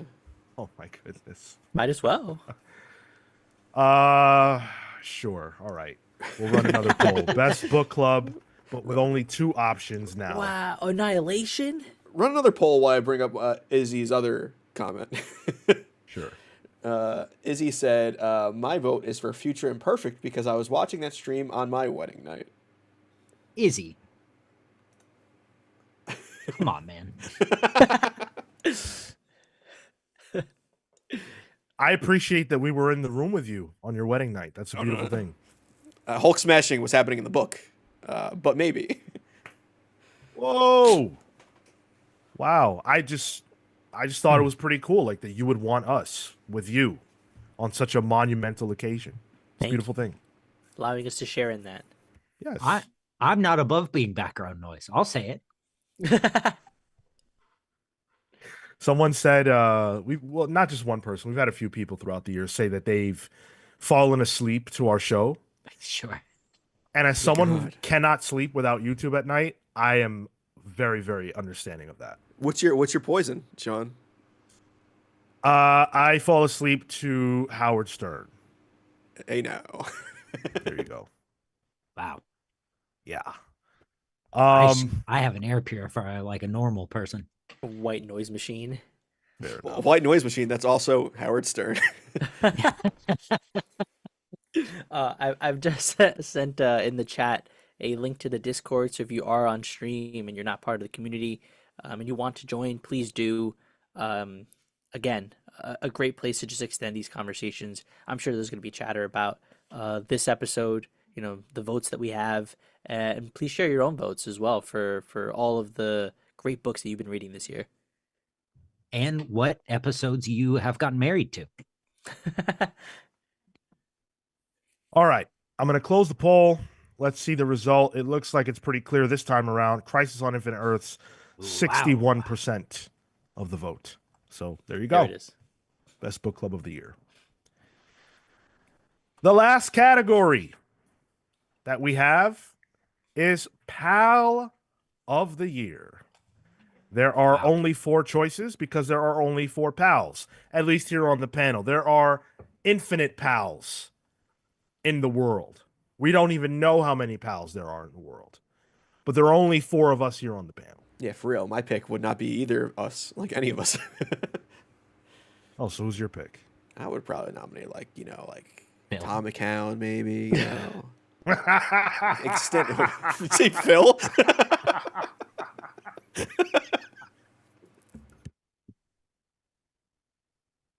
Oh my god, that's so funny. Year 2024, Cale. Oh my god. Oh, sorry. Wow. Okay. So basically, if you are voting for like Marco is an option. Marco is our stats guy. So if you like when we're able to present some statistics, that's why you might vote for Marco. You might enjoy Marco's Minute, which is a segment that happens here every so often. Marco is also very good at analyzing art and bringing an analytical mind to our discussions on Pals Pools. So that might be a reason you'd want to vote for Marco. Tyler, if you enjoy our graphics, if there's anything you like visually on the show, Tyler did that. There is never a time where you see something visually that Tyler did not create for us. He's also the jokester. So if you think Tyler is funny, that's a reason to vote for Tyler as well. You just lost me votes. There goes the votes. Cale's a DC dynamo. Cale always brings insight and fire to our conversations about DC Comics because he's been ingrained in that space for his whole comics reading career. He's insightful and honest in his discussions. And Tyler's like, yeah. Honest, yes. To a fault? Yes. I love it, Cale. A reason to vote for me is the Stakoa. I don't know. You can vote for me if you want to, but if you for the flags, come on, come on. You want us to do it? If you guys want to sell yourselves, if you feel like I didn't sell you effectively, please go for it. But otherwise, I'm going to open the poll. Tyler, please sell Sean. If you like Sean's stack, if you like playing that game every week, if you're James Jones, there's the vote right there. If you like, I don't know, maybe just the leadership of framework of the show, that's a Sean vote. In pretty much every show that we do. Yeah, that's about it. Every show that we do, but also the intense research of the deep dives.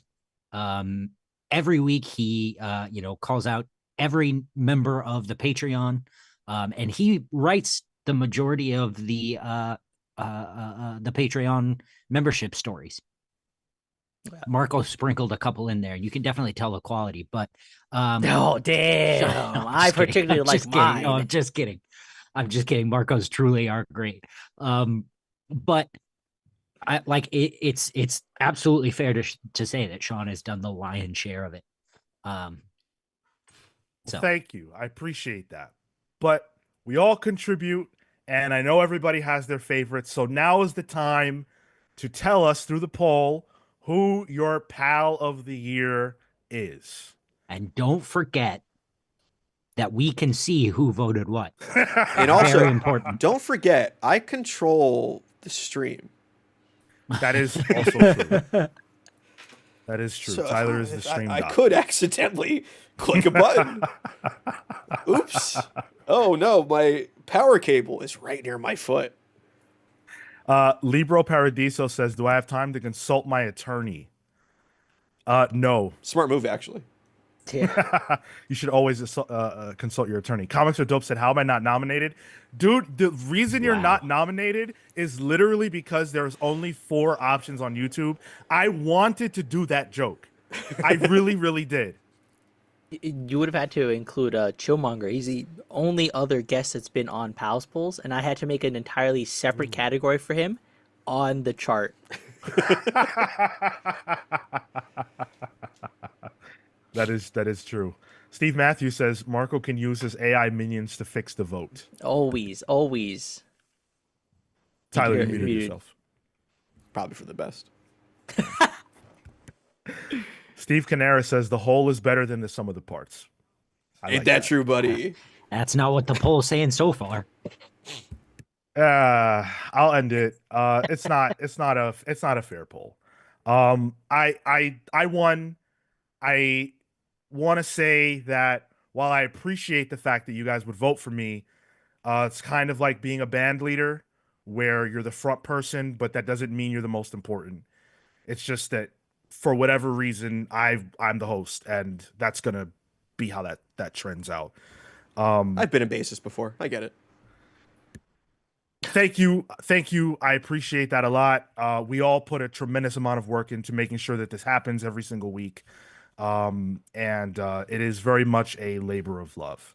So thank you to you 3 for being here every single week to make sure that we can do this and put out the best product that we can. So Thank you for doing it and Yeah, organizing it it and hosting it and, putting it all together. that's nice to hear. Thank you, Cale. And the listeners for tuning in. Yes. Thank you guys so much. Yes, absolutely. But at the same time, my cable is getting loose. So And Tyler. Dex Baker says you guys voted for a Jean Grey apologist. Yikes. See, but I disagree with the premise because what is there to apologize for? She's perfect. Jean Grey is flawless. Steve Matthews says you guys all do a great job. Cheers. Thank you, Steve. Appreciate you. Yo, Izzy, I was scrambling to sign in with 3 other accounts so I could vote for everyone once. that's the politician move. Instead of voting for me 3 times? 4 times, Izzy? Lucas Hallner says spam like. Yes. Hit that like button if you haven't. Also, super chats are still open if you guys feel like doing that. Patreon is open. All the ways to support if you guys choose to. We appreciate everybody who does. Go ahead, Tyler. Jay says, as listener of the year, and as much as I love all you guys, We can't. Don't. who was that one person in Palace Pulls who had the joke name that got? Oh, that got Was me it- so good. Was it IP Freely? What was it? It was Was- one of No. those. Yeah. That was a good one, but Those get me every time. And they're like locked in for like 3 weeks at a time, too. Yeah. So Yeah. So the commitment. Man, that shit makes me pop every time. yeah, we could do listener of the year based on names. I like what name do I like? I like Mr. DC Comics. For some reason that It's pops him. me. Yeah. It's him. You know who voted for Publisher of the Year? Marvel, actually. It was a little weird. Oh, shit. he was not happy. Mr. DC was not. My Yes. cock. That's what it was. Oh my god. Mike Hawk, I got to use that in my personal life. That's a phenomenal name.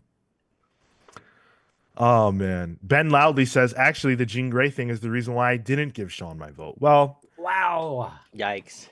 that's all right. That's Lucas says we voted for the half glove lover. Jeez. Shout out to Gavin for that too.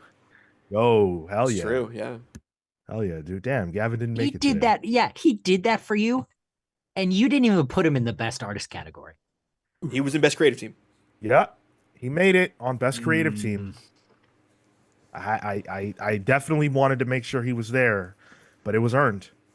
Zauri Severino Jr. says, I am obviously the listener's best hair of the year. If that profile picture is real, then probably yes. That's very, very possible. Wow. Although, I don't know, Catherine Stars has pretty nice hair. Gavin's hair is pretty cool. Gavin's got a good head of hair. Yeah. Yeah. Oh, Yeah. Rom. Rom. Yes. Rom, I don't know if Rom's a listener though. I think I it's proven to be wish. he is actually. At some point, he Jer- was. Oh, that's true. Yeah. Jeremy Holt is.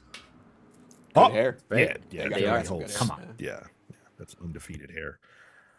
Okay, so that wraps up the Pallys, but not the show, because we still have the prediction element of things to get through.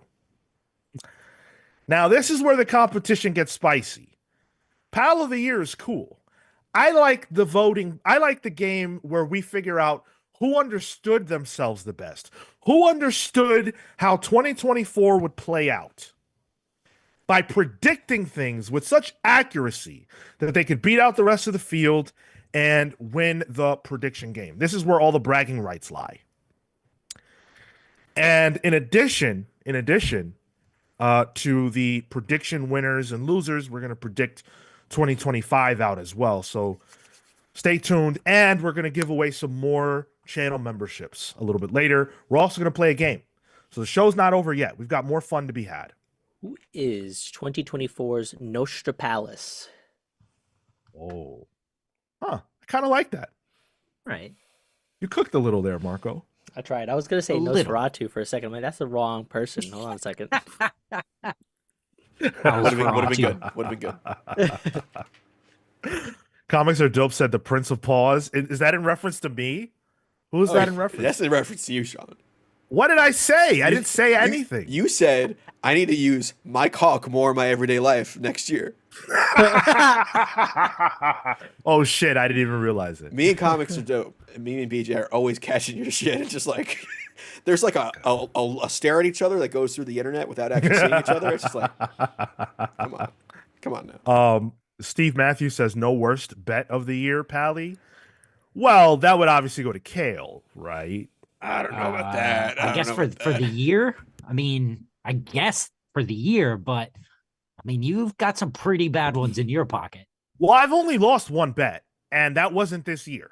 So your bet that you are potentially losing is not over yet. exactly. Still not a great bet to make. So we're tied on bad bets. All right, fair enough. Zari says, I'm joining the Discord, but when is Marvel Rivals? I'm Platt. Who is carrying me to Grandmaster? Maybe Tyler. Carry me to Platt, please. No, we have a bunch of players for Marvel Rivals on our Discord. So if you join the Discord, you will never struggle to find it. My True Colors show when I play competitive, so I might hide that from you guys. Wish I knew what you were talking about. I get angry, which is He said Xbox 2003 lobby. Whoa, no slurs in my lobbies, okay? Okay, here we go. So at the end of 2023, I asked us some questions, and here's how things played out. Will DC announce a reboot of their comics line? This is our annual question that we always have to ask because there's always a possibility DC could do it. Thankfully, we all said no. Oh. And they didn't reboot, so we all got a point. Absolute does not count. That's a launch of a separate universe, not a reboot for anybody out there questioning. Will Mark Miller, we were in our bag, will Mark Miller make a comic with EVS? Because who decided on that one? Well, it was because go ahead. Probably you. I did, but it's because of some stuff that was going on at the time. We don't need to even. Yeah. It's funny, like now we're talking about like, will he be back at Marvel? Right. We all said no, and obviously we were accurate on that, so we all got points there. Will Gail Simone be announced as the writer of X-Men? Cale said yes. Marco said yes. Sean said yes. Tyler said no. I think on a technicality, no down boo over, I get that point. No, incorrect. Uncanny X-Men is the flagship title. The question is X-Men. No. Go back and listen. We were pretty Nah. clear. She had to be writing the flagship. No down, technicality, boo over. I think that's all right. The rig is in. So we all got points except for Tyler on that particular one.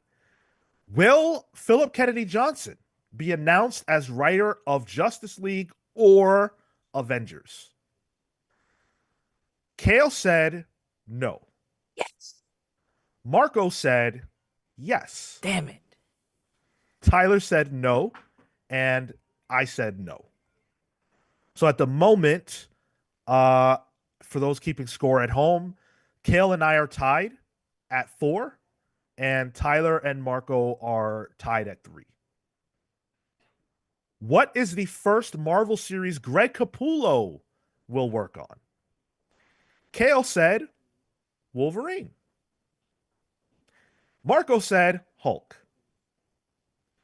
Tyler said X-Men main series. And Sean said Wolverine. So Cale and I get the point on that. Damn, you guys are real out here. Guys, this is Spencer the cat.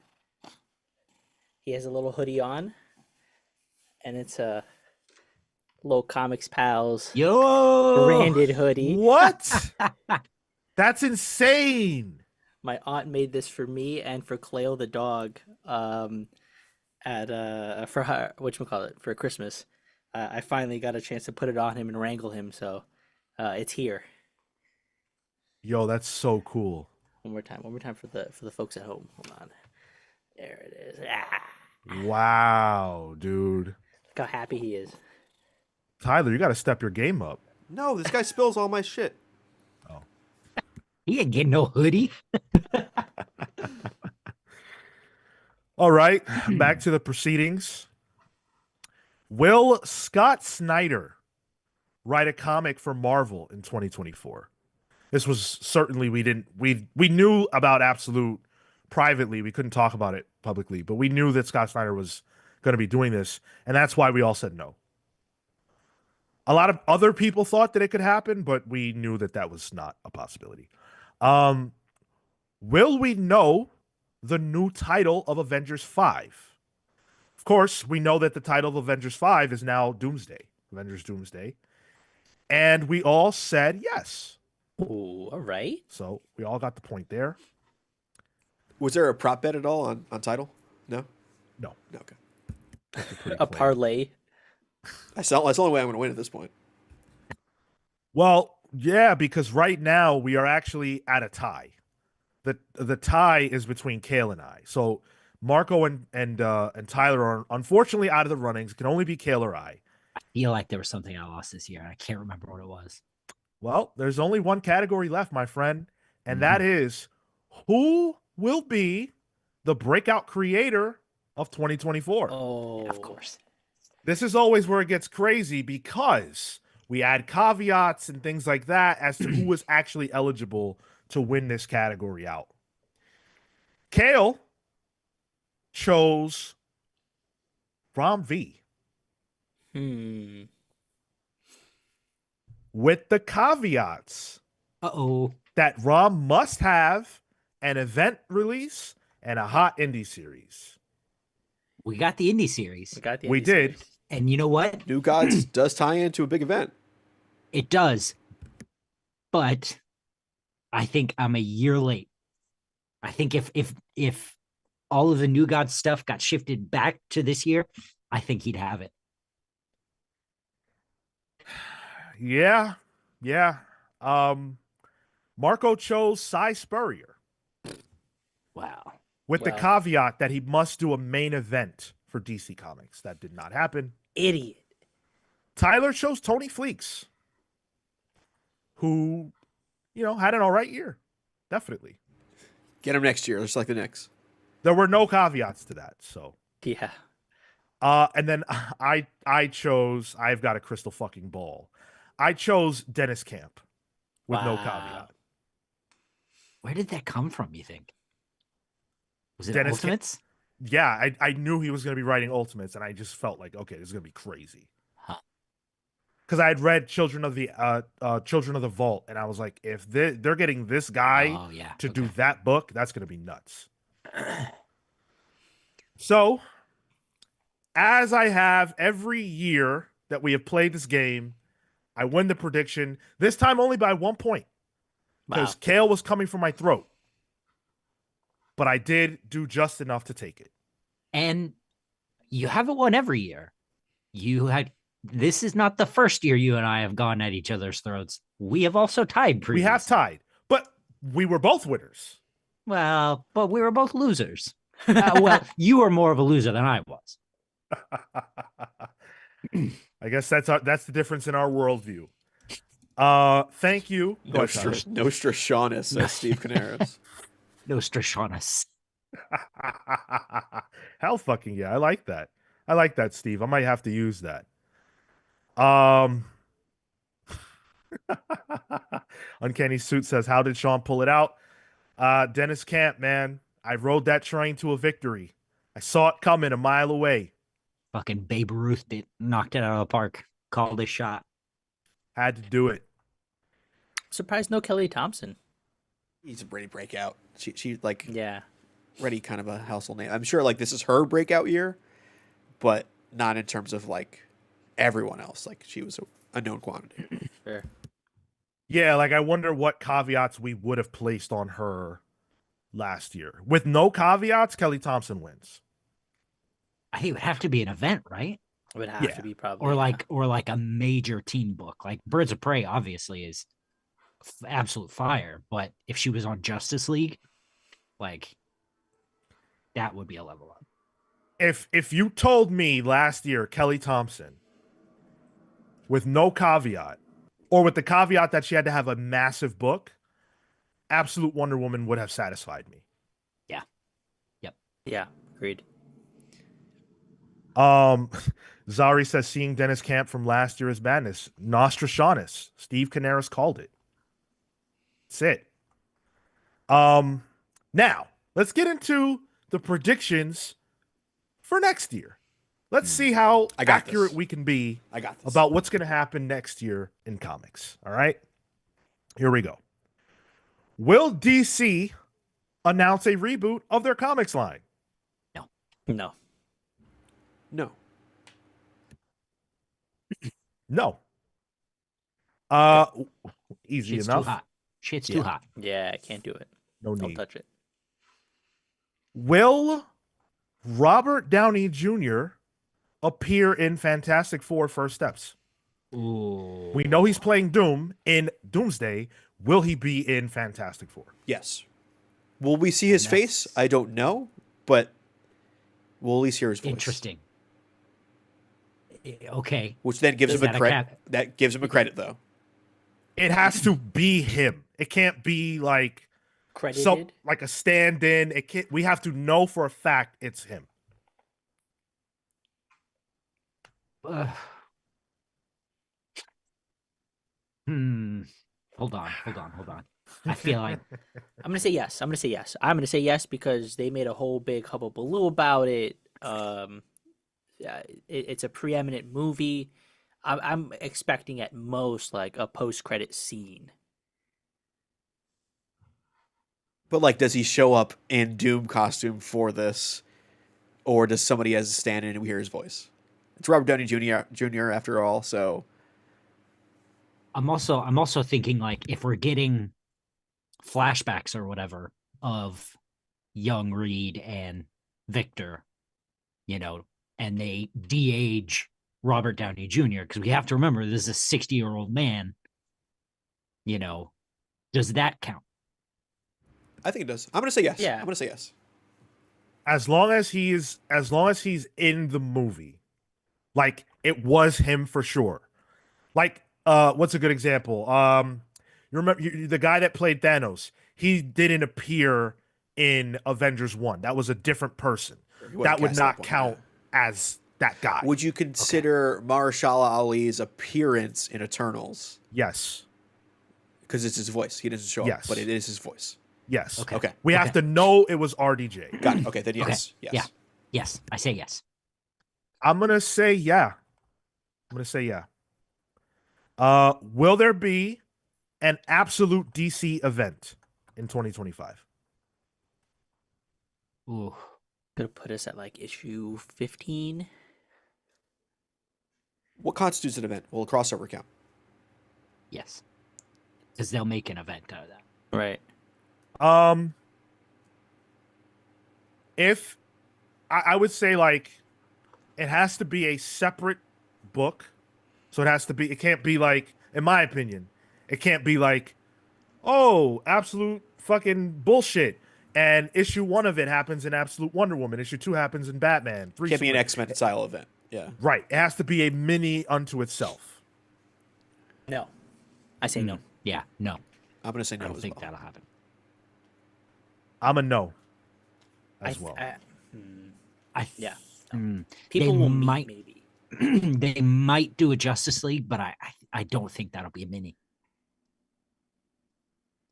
I hope Right. not. Okay, so we're all no's on that one. Will Doctor Doom die at the end of One World Under Doom or whatever the ultimate Marvel Doom event ends up being? We saw it. Well, hold on. Does he die? And if he comes back, does that count? He- Kamala Khan style? He has to die. That's it. I'm saying yes. I'm saying yes. They've been resurrecting people left and right.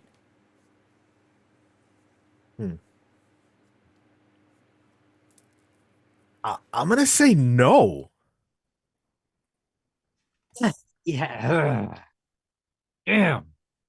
Yeah, because I think the true death for Doom is the humiliation of losing Sorcerer Supreme. I think that's the true loss. I'm gonna say no. Okay. What superhero movie will you enjoy the most in 2025? None of them. The options, unless there's something that I'm unaware of, the options are Fantastic Four, First Steps, Thunderbolts, Captain America, Brave New World, and Superman. Ooh, toss up between Superman and Fantastic Four. I'm gonna give it to Fantastic Four. I'm very hopeful for that movie. I want to see the execution. Yeah, I think I want to love that movie. I'm going Superman. James Gunn has a pretty good track record with me. Although Thunderbolts could be a sleeper. Yeah, as in I'll be a sleeper during it. There it is. Who is doing Fantastic Four again? Director? Oh, that's a good question. Matt Shockman. Right. Who Right. did some of the WandaVision stuff, right? WandaVision. Yeah. Yep. Right. Game of Thrones, Fargo, It's Always Sunny. That Fargo show is great. Yeah, it is. Superman's got crypto. I'm gonna say Superman.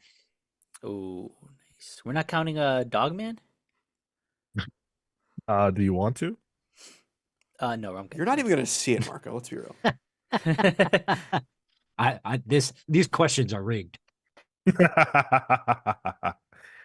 I'm gonna go with Fantastic Four. I've been looking forward to this movie for a long time. I might be wrong. Superman might knock my socks off, but I'm gonna stick with my heart. And we will be able to know the answer because we're gonna review all these movies. So, yeah.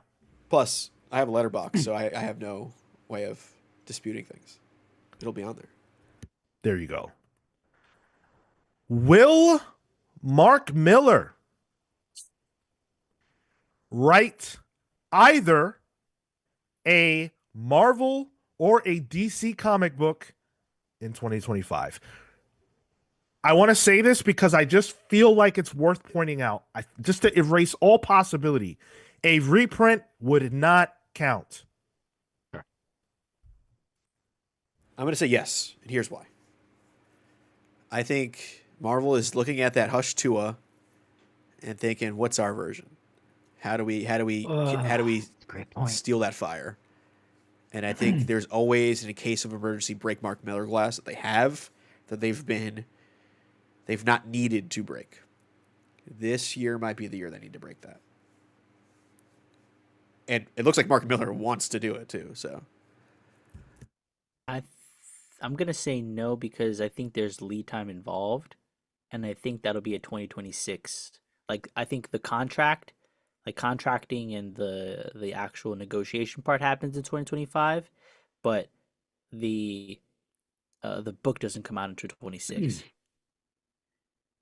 I think your Hush 2 point is very salient. And I think that makes a ton of sense. And I think those negotiations would already be happening. Ooh. I'm gonna say yes. I feel like this might be the one. I know. That's my Yeah. Man, I my gut says no.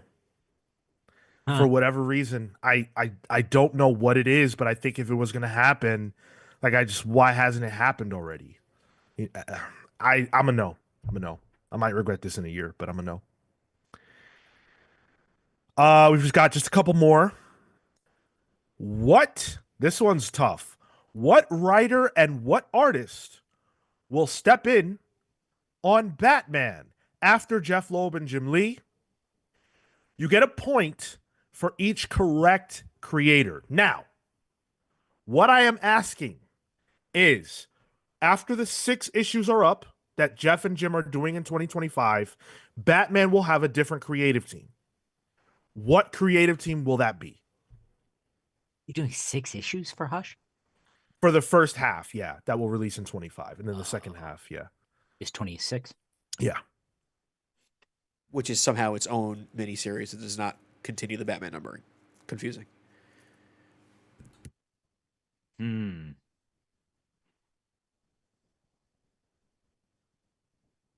This is brutal. Yeah. I want to throw some wild out there and say like Matt Reeves. No, it won't be that. That's crazy. That's Wow. crazy. Back to backs. No, I can't do that. Man, this is a tough one.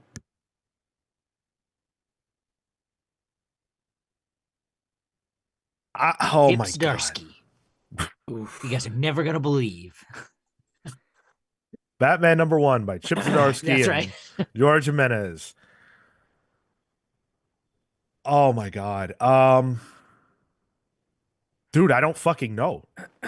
You wrote these That's a tough questions. one. Yeah, but I don't want to. I don't spend any time thinking about them. That'd be unfair. If the rumors are true, and we have Slot coming back, I'm gonna say Slot.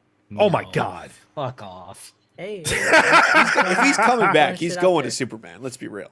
well, but he has capacity. He has he can do volume. So I think Yeah. Slot It's definitely quantity over quality. Slot, and I think you stick around with either Jimenez or Samper. I'm gonna say Samper. So you think? Sure. Okay. Cool. Don't Wow. Dan Slott and Daniel Semper. double dance, double D'd up. Wow. Dan and Wow. Dan. Whew. Damn. All right, I'm gonna throw some names out there. This is another one of them ones where I just hope we're all wrong, so no one gets a fucking point. I'm gonna say Al Ewing on the writing side of things, and on the fucking art, I'm gonna say Fornes. I don't know. That's a good choice. That's a real good choice, actually. And I'm just trying to who would have something to say with Batman that hasn't had a chance. Rom V just got his. Yeah. Man. Boy, I really like the answer of Al Ewing. I don't see it. I think he would have interests elsewhere. All right. I'm gonna say Mark Waid. Interesting. I think Batman is maybe one of the last true places he's yet to go. Okay. in continuity. And then for art, I'm gonna say I'd love to say Dan Mora. Right. Uh Fuck it. I'm gonna say Chris Samney. Ooh. Transition right out of year one into the main title. Here's where I'm gonna go. Writer, Jason Aaron. Jason Aaron is at DC right now, kind of solid. Thank you. And I don't he hasn't touched it. He's touched Superman, and I feel like we're not going to get like a solid creative team after Hush 2. We're going to get Batman Superstars, and I think we throw him with Batman Superstars, Albuquerque. Let's get the team that was supposed to be on Absolute Superman, and let's put them on something they haven't, or at least Jason Aaron hasn't touched, where Albuquerque is ingrained in that. So I think it's like a safe pick art-wise. Albuquerque's good. Aaron, a reminder, Aaron did that Batman Offworld. Still doing it too. It is not finished. It's still going. Fucking hell. Wow. Wow. Okay. Holy shit. I feel like someone is going to get a point off this. 1 point is going to go to somebody here. Any more is a miracle. Yeah. Like if somebody nailed this to get 2 points, that person has a crystal fucking ball, because this is not easy at all. They got DC on the phone. For real. Texting with Mr. DC right now. I did DM him. Right. Yeah. Will Diamond cease production as a comics distributor? Ooh. No. Cease, no. They're going to get hobbled, though. That's for sure. It's only going to get worse for them, I feel. I say no, but only so I can cheer gleefully when it happens in 26. Diamond has ended the year really, really, really badly. A lot of our listeners are being impacted by Diamond's bungles. The fifth week? Is that what Yeah. I've heard? Yep. But I'm going to say no, because Diamond manages to stay in things despite their ineptitude at times. I think they're going to still be here. We need Diamond as much as they're frustrating. We still need them. So I believe they will be around. And very last, but very importantly, who will be the breakout creator of 2025? I'm going to go because I've had a lot of time to think about this. And the answer is easy for me. I'm sticking with my answer from last year, Rom V. And the my thought here is that he's leading the New Gods line. And I think if that's as successful and hype and works the way everybody thinks it will, I think it's going to be absolutely massive. Is there an event caveat for you for this? I'm suggesting he's doing a Hickman Krakoa-like line with the New Gods. Oh, you I'm think saying there's he's spin-offs? He's from it. leading that. Yeah. Okay. That's So his to world. me, that's the level up. His level He up will- is curating a whole corner. Yeah. Yeah. Building a Okay. basis of like a universe within the universe. Interesting. Light Ray coming to you in 2026. I don't think that's that far off. I would be comfortable with the same caveat that we had last year for Rom, which is a hot indie book and a hot event or an undeniably hot DC comic. If Ron V has a hot indie book at the same time as spearheading a whole corner of DC with the Cornerstone book of New Gods and other books shooting off of it, that's event level in my eyes. For New Gods, it's huge. If New Gods becomes a line, sure. Yeah. Yeah. That's what I'm suggesting. Yeah. Yeah. Okay. with a hot indie book. I'm fine with that. Yeah, that dude's fucking Yeah, fire. it's an easy one. Yeah. Sounds good. Mine is Cody Ziegler. Hmm. I think there are Solid big choice, plans for him and whatever this has to do with the Ultimate Universe going forward. He will be working with Dennis Camp at some point, so I might be doing the 2025 model that Sean picked last year. But I am going to go with Cody Ziegler. I think he might be doing some big Ultimate Universe event stuff and might be sending Miles back to the Ultimate Universe. I don't know. We'll see.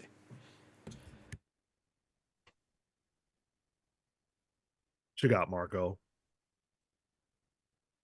I wanted to say Ryan North, but he's had a huge year. He's doing an event, so I feel like there's too much already there. It's too much known. Yeah, how does that work? Because like this year wasn't his breakout year, but we got news of his breakout year happening next year. Right. Yeah. Like we know he's gonna do an event. We know he's gonna have like these big books. Right. We can't base it off his success necessarily. Right. You can't say he didn't do it because we thought it was bad or good Right. or Yeah. So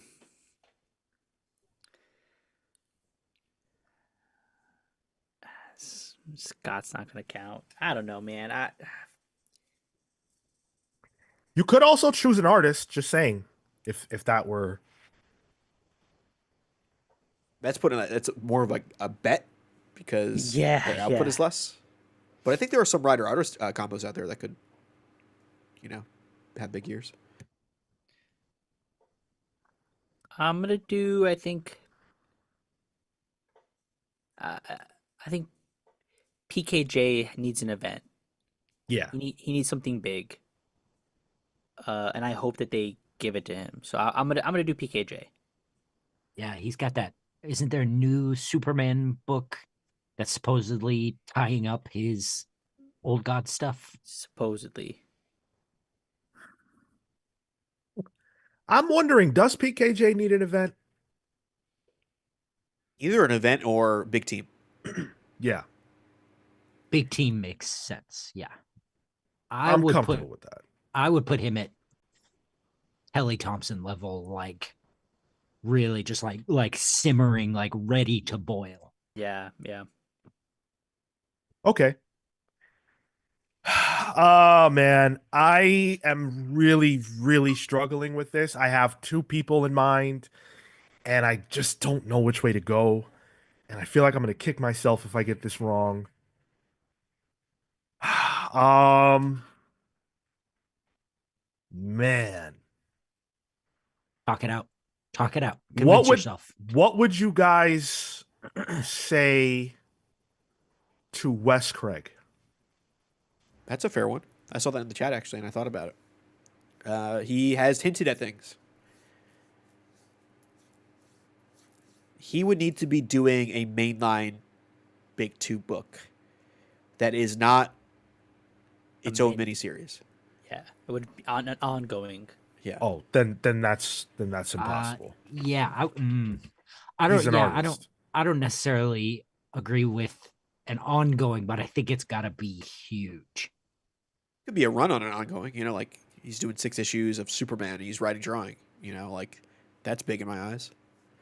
But it can't be like Wes Craig, Superman, I don't know, miniseries that's 6 issues. Okay. I would say something like he's got to continue, something like he has to continue the dark side story that advances the plot of the all-in absolute universe Sure. situation. Something like that. So essentially, he has to do meaningful work within DC Comics. I think so. Yeah. Yeah. Yeah. If that's Justice League, if that's Superman, if that's, You're muted. You're muted. No, a meaningful as in continuity heavy. Yeah. Yeah. Okay. Something that affects the significant. Yeah. All right, I'll take that deal then. I'm gonna go with Wes Craig, Well, who were you flattering on before? Chris Condon, Yeah. and I feel like I'm gonna kick myself, but because there's that gut feeling that told me Dennis Camp is telling me Chris Condon, but Wes Craig is my Don't bet. go with your gut. I'm fine with that.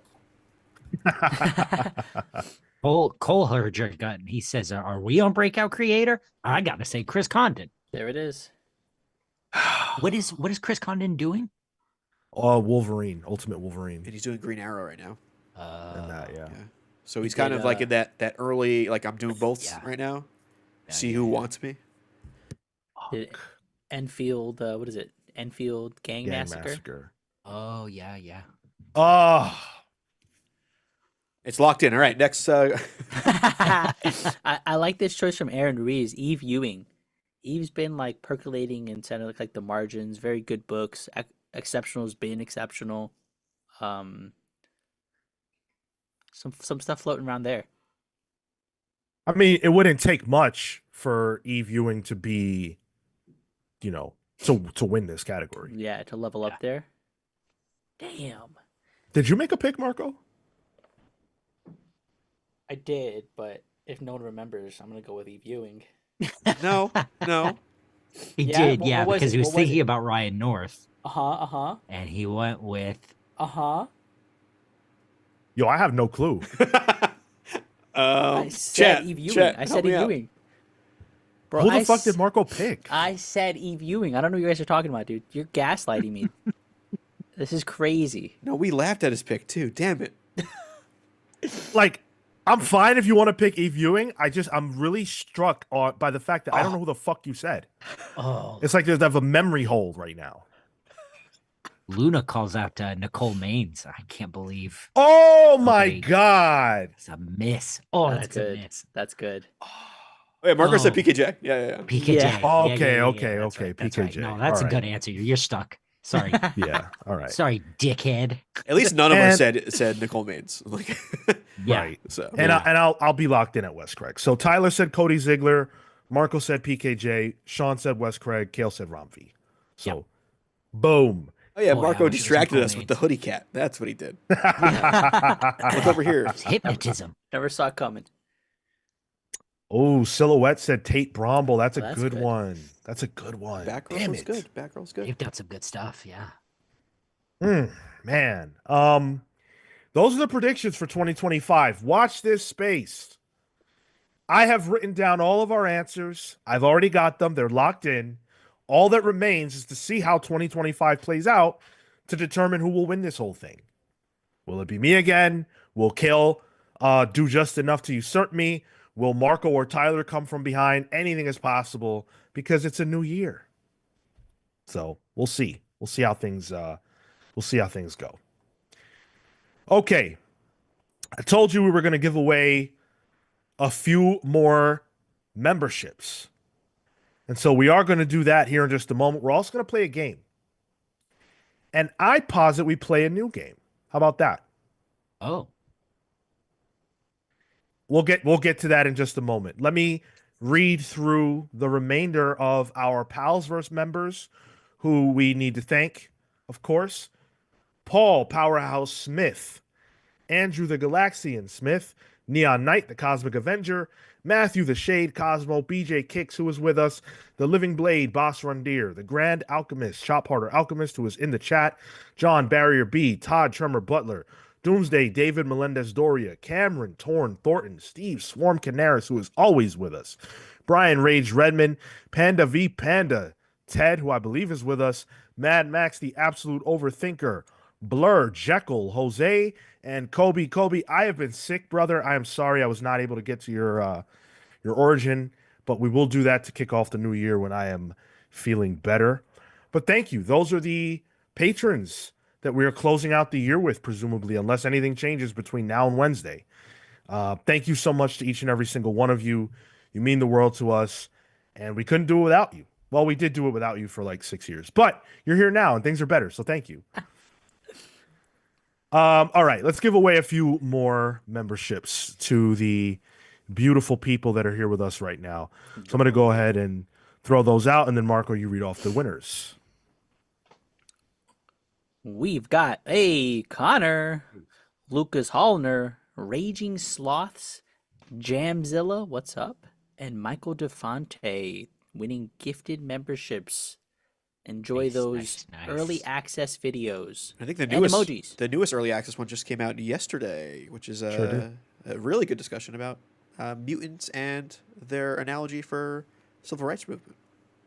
Ooh. Yes, yes. And also, you guys have access to Pen Pals, which is a really fun show, I think, where we answer your questions. You know, questions that you submit, we just directly answer them. 25 So- minutes or less. Yes. And yes, I love that. Thank you guys so much for all of the incredible support this year.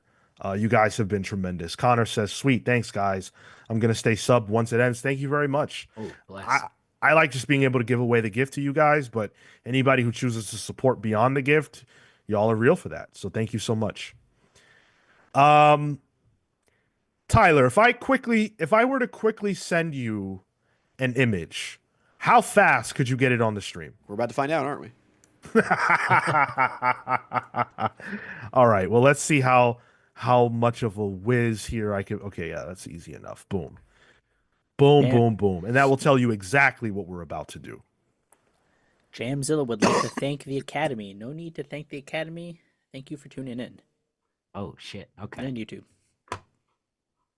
So what we're gonna do as Tyler gets it up. As Is- Discord crashed for me. Oh So shit. the answer is not very fast. Cool. Well, what we're gonna do is we're gonna play a game that I am affectionately calling Sympathy for the Devil. Nice. And we have 4 different options. I'm gonna roll my dice when I find them. And each one of us will get to choose between 4 arc villains in DC or Marvel and have to defend their actions and their point of view. And whoever does that best, according to the audience, will win the game. The 4 characters are Thanos, Darkseid, Apocalypse, and Galactus. We are rolling for initiative to be able to choose the character you want, but also the order of argument.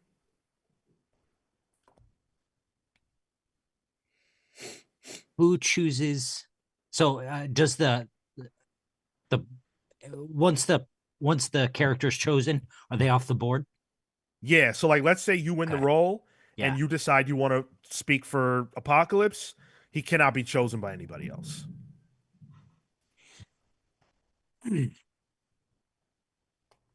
Any other questions about the rules? I almost like the randomness of it better. How would we Assign a number to each character. Yeah. And And we'll then guess. We we'll can guess. do a If you get a 5 or a 6, you just got to reroll. That's all. Oh wait, no, that's tricky. Oh, there's probably a generator I can do. a 4-sided die generator or something. Actually, I might have a 4-sided die on me. Let's see. I've only got 6s. 3. Uncanny Suit says speaking for Darkseid is diabolical. Hell yeah, it is. Sylph says, "Give me Magneto." Yeah, Magneto's easy. Right? Yeah, I have a 4-sided die. Okay. As my cat rolls the other die. You got a 3, buddy. That doesn't count. Wants to participate. So that means Tyler will be up to you to handle the rolls.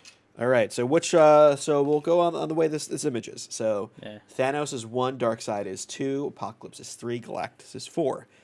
If you get something that's already gotten, we reroll again. And I got Sean, you want to roll for initiative at least? Because we need to know, because the 4th person who rolls just gets the remainder. Yeah. Yeah. Okay. So I guess I'll start and roll for initiative. Sure. I am just going to use 1 die today. I'll roll for Marco first. Here we go. That is a 1. Oof. You guys can't see it because my screen's super blurry. I'll roll for myself now. That is a 2. Wow. Now for Tyler, that's a 6. Wow. And for Cale, that is a 1. So Marco and Cale need to roll off. I'll roll for Marco. That's a 1, and I'll roll for Cale. That is a 2. Wow. Okay. So whatever you guys pick, feel free. Tyler, Sean, Cale, Marco. Yep. You're gonna roll this Ooh. dice, all right, buddy? I sure thought those weren't pants. Oh no, they're pink. They're pink. I got pink pants on. We're good. But why do you have sneakers on? I like to have my feet warm. Ah, okay, fair enough. All right, Yeah, you man, roll my roll man, it the you- other way. Roll it the other You way. gotta Come here. invest in slippers. Word. Come here. I'm living my old man. Come on, you're on the clock, bud. Come on, roll the dice. Roll the dice. You can do this. I know you can. All right. Do it. Do it. All right. We got Oh my god. 2. Who went first? You. So I get dark side. Fuck. Why did you do this? Why did you do this? All right. Go again. Oh, this is brilliant. Come on. Roll the dice. Come on. You like this game. All right. Roll it. No, Come no, other on. way. Other way. Other way. Come There we go. on. There we go. There we go. All right. What is this? So Sean, you another 2. All right, doesn't count. Roll again. Damn it. Laslo, come on. You're distracted Right now. in front All of the right, he's camera, distracted. too. He's distracted. Yeah. Oh wait, what the? Dude, Can't even see. it should have warned me. I would have moved him. All right. He got distracted, so we're gonna go 4. Sean, you get Galactus. Yes. Damn. Cale, you get Thanos. So Marco got Oh. Apocalypse. All right. Okay. All right. I genuinely feel like Darkseid's the only one that's like fucking brutal. Yeah. And Yeah, give me a second to think also, about that one. yeah, that's fine. We're gonna do a minute for arguments. All right. So Ooh, Luna just became a Comics Pal sidekick. Thank you so much thank you, Luna. Appreciate for that. you. That's awesome. Ben Loudly Galactus, he just suffers from food addiction like most Americans. Just overweight and overworked. Don't put my whole argument on Front Street like that. So Tyler starts. Yeah. Okay. All right, well, it's gonna be pulling this one out of my ass. All right, That's let the me know when fun. I'm on the clock. Yes, soon as you and start- brother. All right. As soon as you start yapping. Darkseid is necessary. The reason why Darkseid exists is to add a bit of a balance between the forces of evil, Darkseid and Apocalypse, and the forces of good, quote unquote, with the New Gods and High Father. We have seen what happens when Darkseid is not around, currently in DC Comics. Things are amok. Things are broken. Parademons are flying everywhere. The New Gods have no idea what to do. Darkseid is a necessity to exist. He is a universal constant. When he dies, things break, so you need him even though he's evil. That's my argument. How much time do I have left? You've got 20 seconds. Holy left. shit. He's also really cool. Got those laser eyes. And for you Snyderverse fans, you're on my side, right? Because Zack Snyder put him in that movie he did. Pandering? A little bit. But he just... Darkseid needs to... Darkseid is... And that's how I will end it. All right. Fair enough. Darkseid is indeed. It is up to me now, and I am arguing for Galactus. Galactus is hungry. We can absolutely all relate to that. Galactus is actually as much of a prisoner and a victim of his state as the worlds that he unfortunately devours. Not only is Galactus imprisoned inside of his body and imprisoned by the fact that he has this deep hunger, he is also a universal constant. It's been explained in Marvel multiple times that in order for the universe to function, Galactus must exist. To cull excess worlds, Galactus must feed. But that is a necessary evil. Galactus, though, is a banal evil because Galactus does not have an evil will. There is no desire to commit these atrocities. It's a byproduct of his insatiable hunger. We've also seen Galactus commit acts of great good, and we've seen Galactus the life giver who gives life instead of taking it away. I think Galactus is arguably not even a villain anymore in the comics. So that's my argument. Took the sympathy route over there instead of leaning into him. Well, You make your argument then, friend. Well, I think it's Cale's turn, right? Yeah. Yeah. Balance, as we've said, is a necessary thing in the universe. And as the good book says, no sin is unequal in the eyes of the Lord.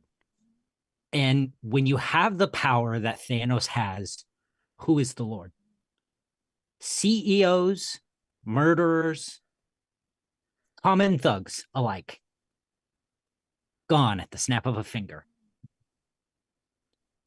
Thanos is clearing out as much of the evil as the good.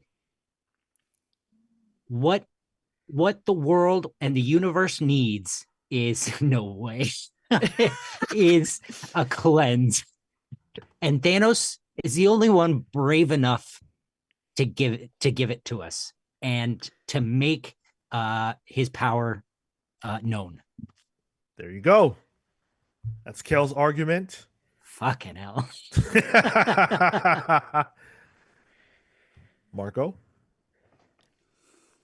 You've heard these half-measured takes for balance, heralding the inevitable and the existence purely because of something should.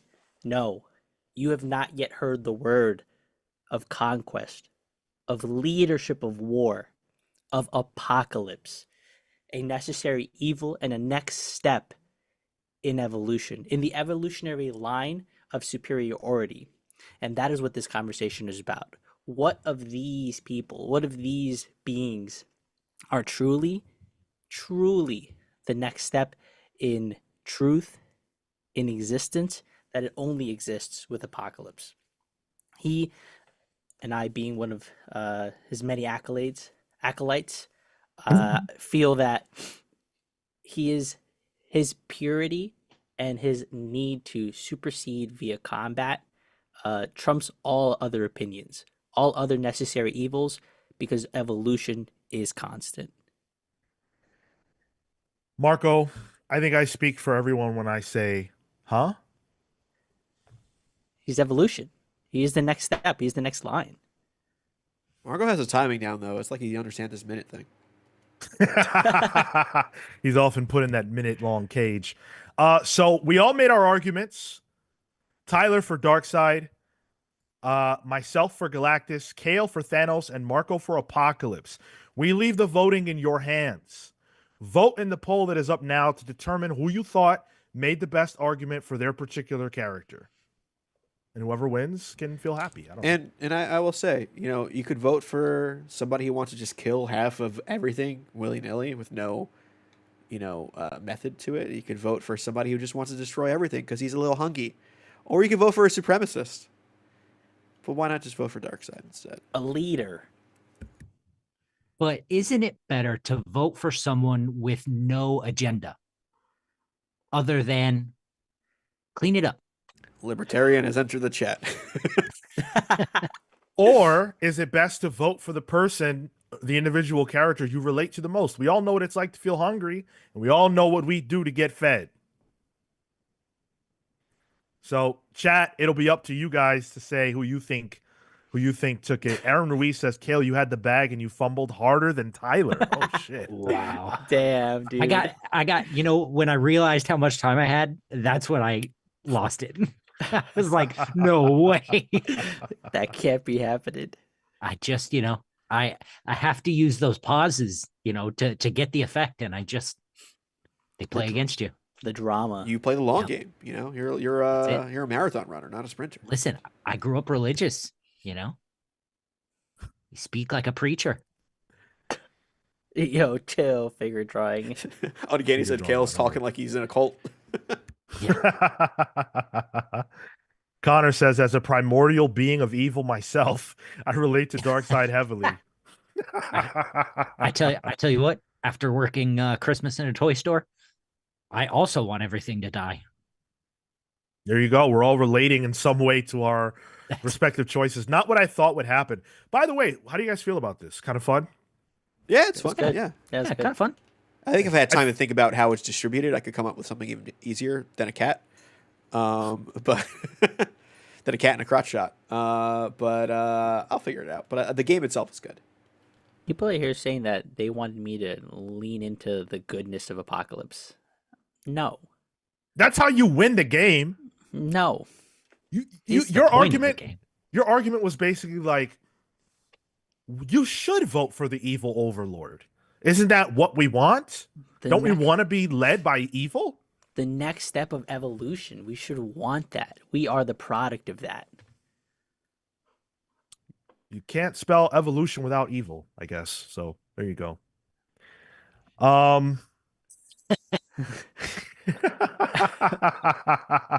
We'll give the poll a couple more minutes to let people get things in. Zari says, say that Apocalypse protects mutant kind. He played the evil role to protect them all. Yes.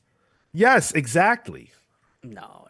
He The put down necessary his sword. No. He laid down his sword. And even then, like, played the evil role. Like, that just, it's an arbitrary line. Well, the funniest shit is that where everybody's trying to give Marco better arguments, he's like, nah. And he's completely losing the poll, but he's like, nah. I see his votes getting less too. Yeah. The distribution's changing. Keep talking, Oh Marco. my I might God. win by this point. There it is. Oh, that's hilarious. All right. I'm going to close it.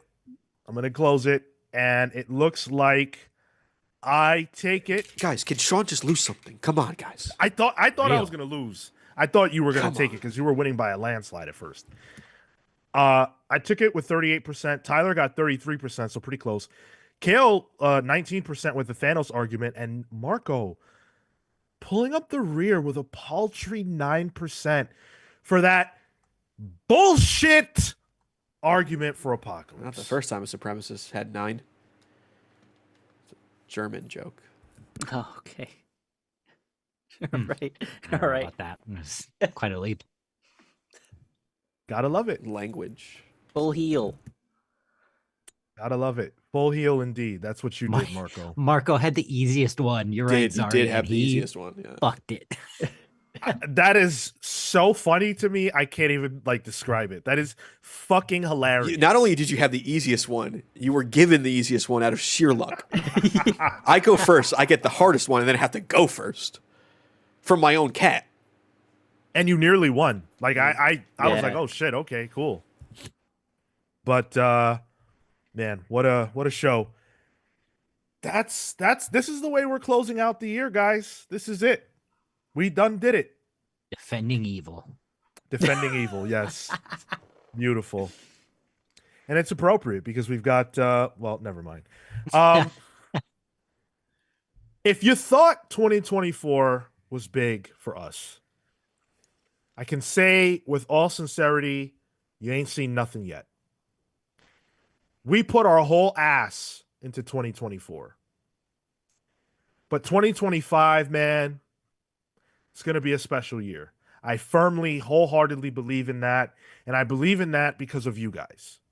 I believe in that because you guys show up and go hard for us every single fucking week. Whether it's this show, whether it's Pals Pulls, whatever we do, the book clubs, the Discord, the Patreon, everything we do, you guys show us how important what we do is to you every week. And we could not be any more thankful for that. And I promise you that the effort that you show up for every week is only going to increase. We're only going to do more. We're only going to get better. We're only going to get stronger. We're only going to build more relationships with creators and content creators and everything else. Thank you guys from the bottom of my heart, and I'm sure I speak for the rest of the pals when I say that, for all the support. 2024 was our best year yet. 2025 will eclipse it. I guarantee it. And I hope you'll be along for that journey. Thank you guys so much. Appreciate it. We don't half-ass it. We whole-ass it. Yes. You understand. You know the assignment. And Dex Baker says 2025 will have no red flags. Well, tune into Pals Pulls. Damn, I didn't wave any flags today. That's good. Let's end the year with just green flags. I've got the one big green flag. Well, Yeah, behind you. 2024 was definitely a double green flagger. And hopefully 2025 isn't a red flag. I don't think it will be. Thank you guys so much for being here, for being pals, for being the best community on YouTube. We will see you Tuesday or excuse me, No, Monday for the last book club of the year, the East of West Book Club, 6 p.m. Eastern. Be there, be square. That's the way we're closing out the year. And Sunday, tomorrow, for our patrons, we will be having a hangout, our last hangout of the year, if you guys want to come and be a part of that. I don't know if you guys are going to be there, the rest of you pals on the panel, but I know I will be. I'll stop by. Yeah. Okay, cool. Yeah, we'll be unavailable. Fair enough. Thank you so much for watching. We'll see you in the next one. Take care, guys. See ya.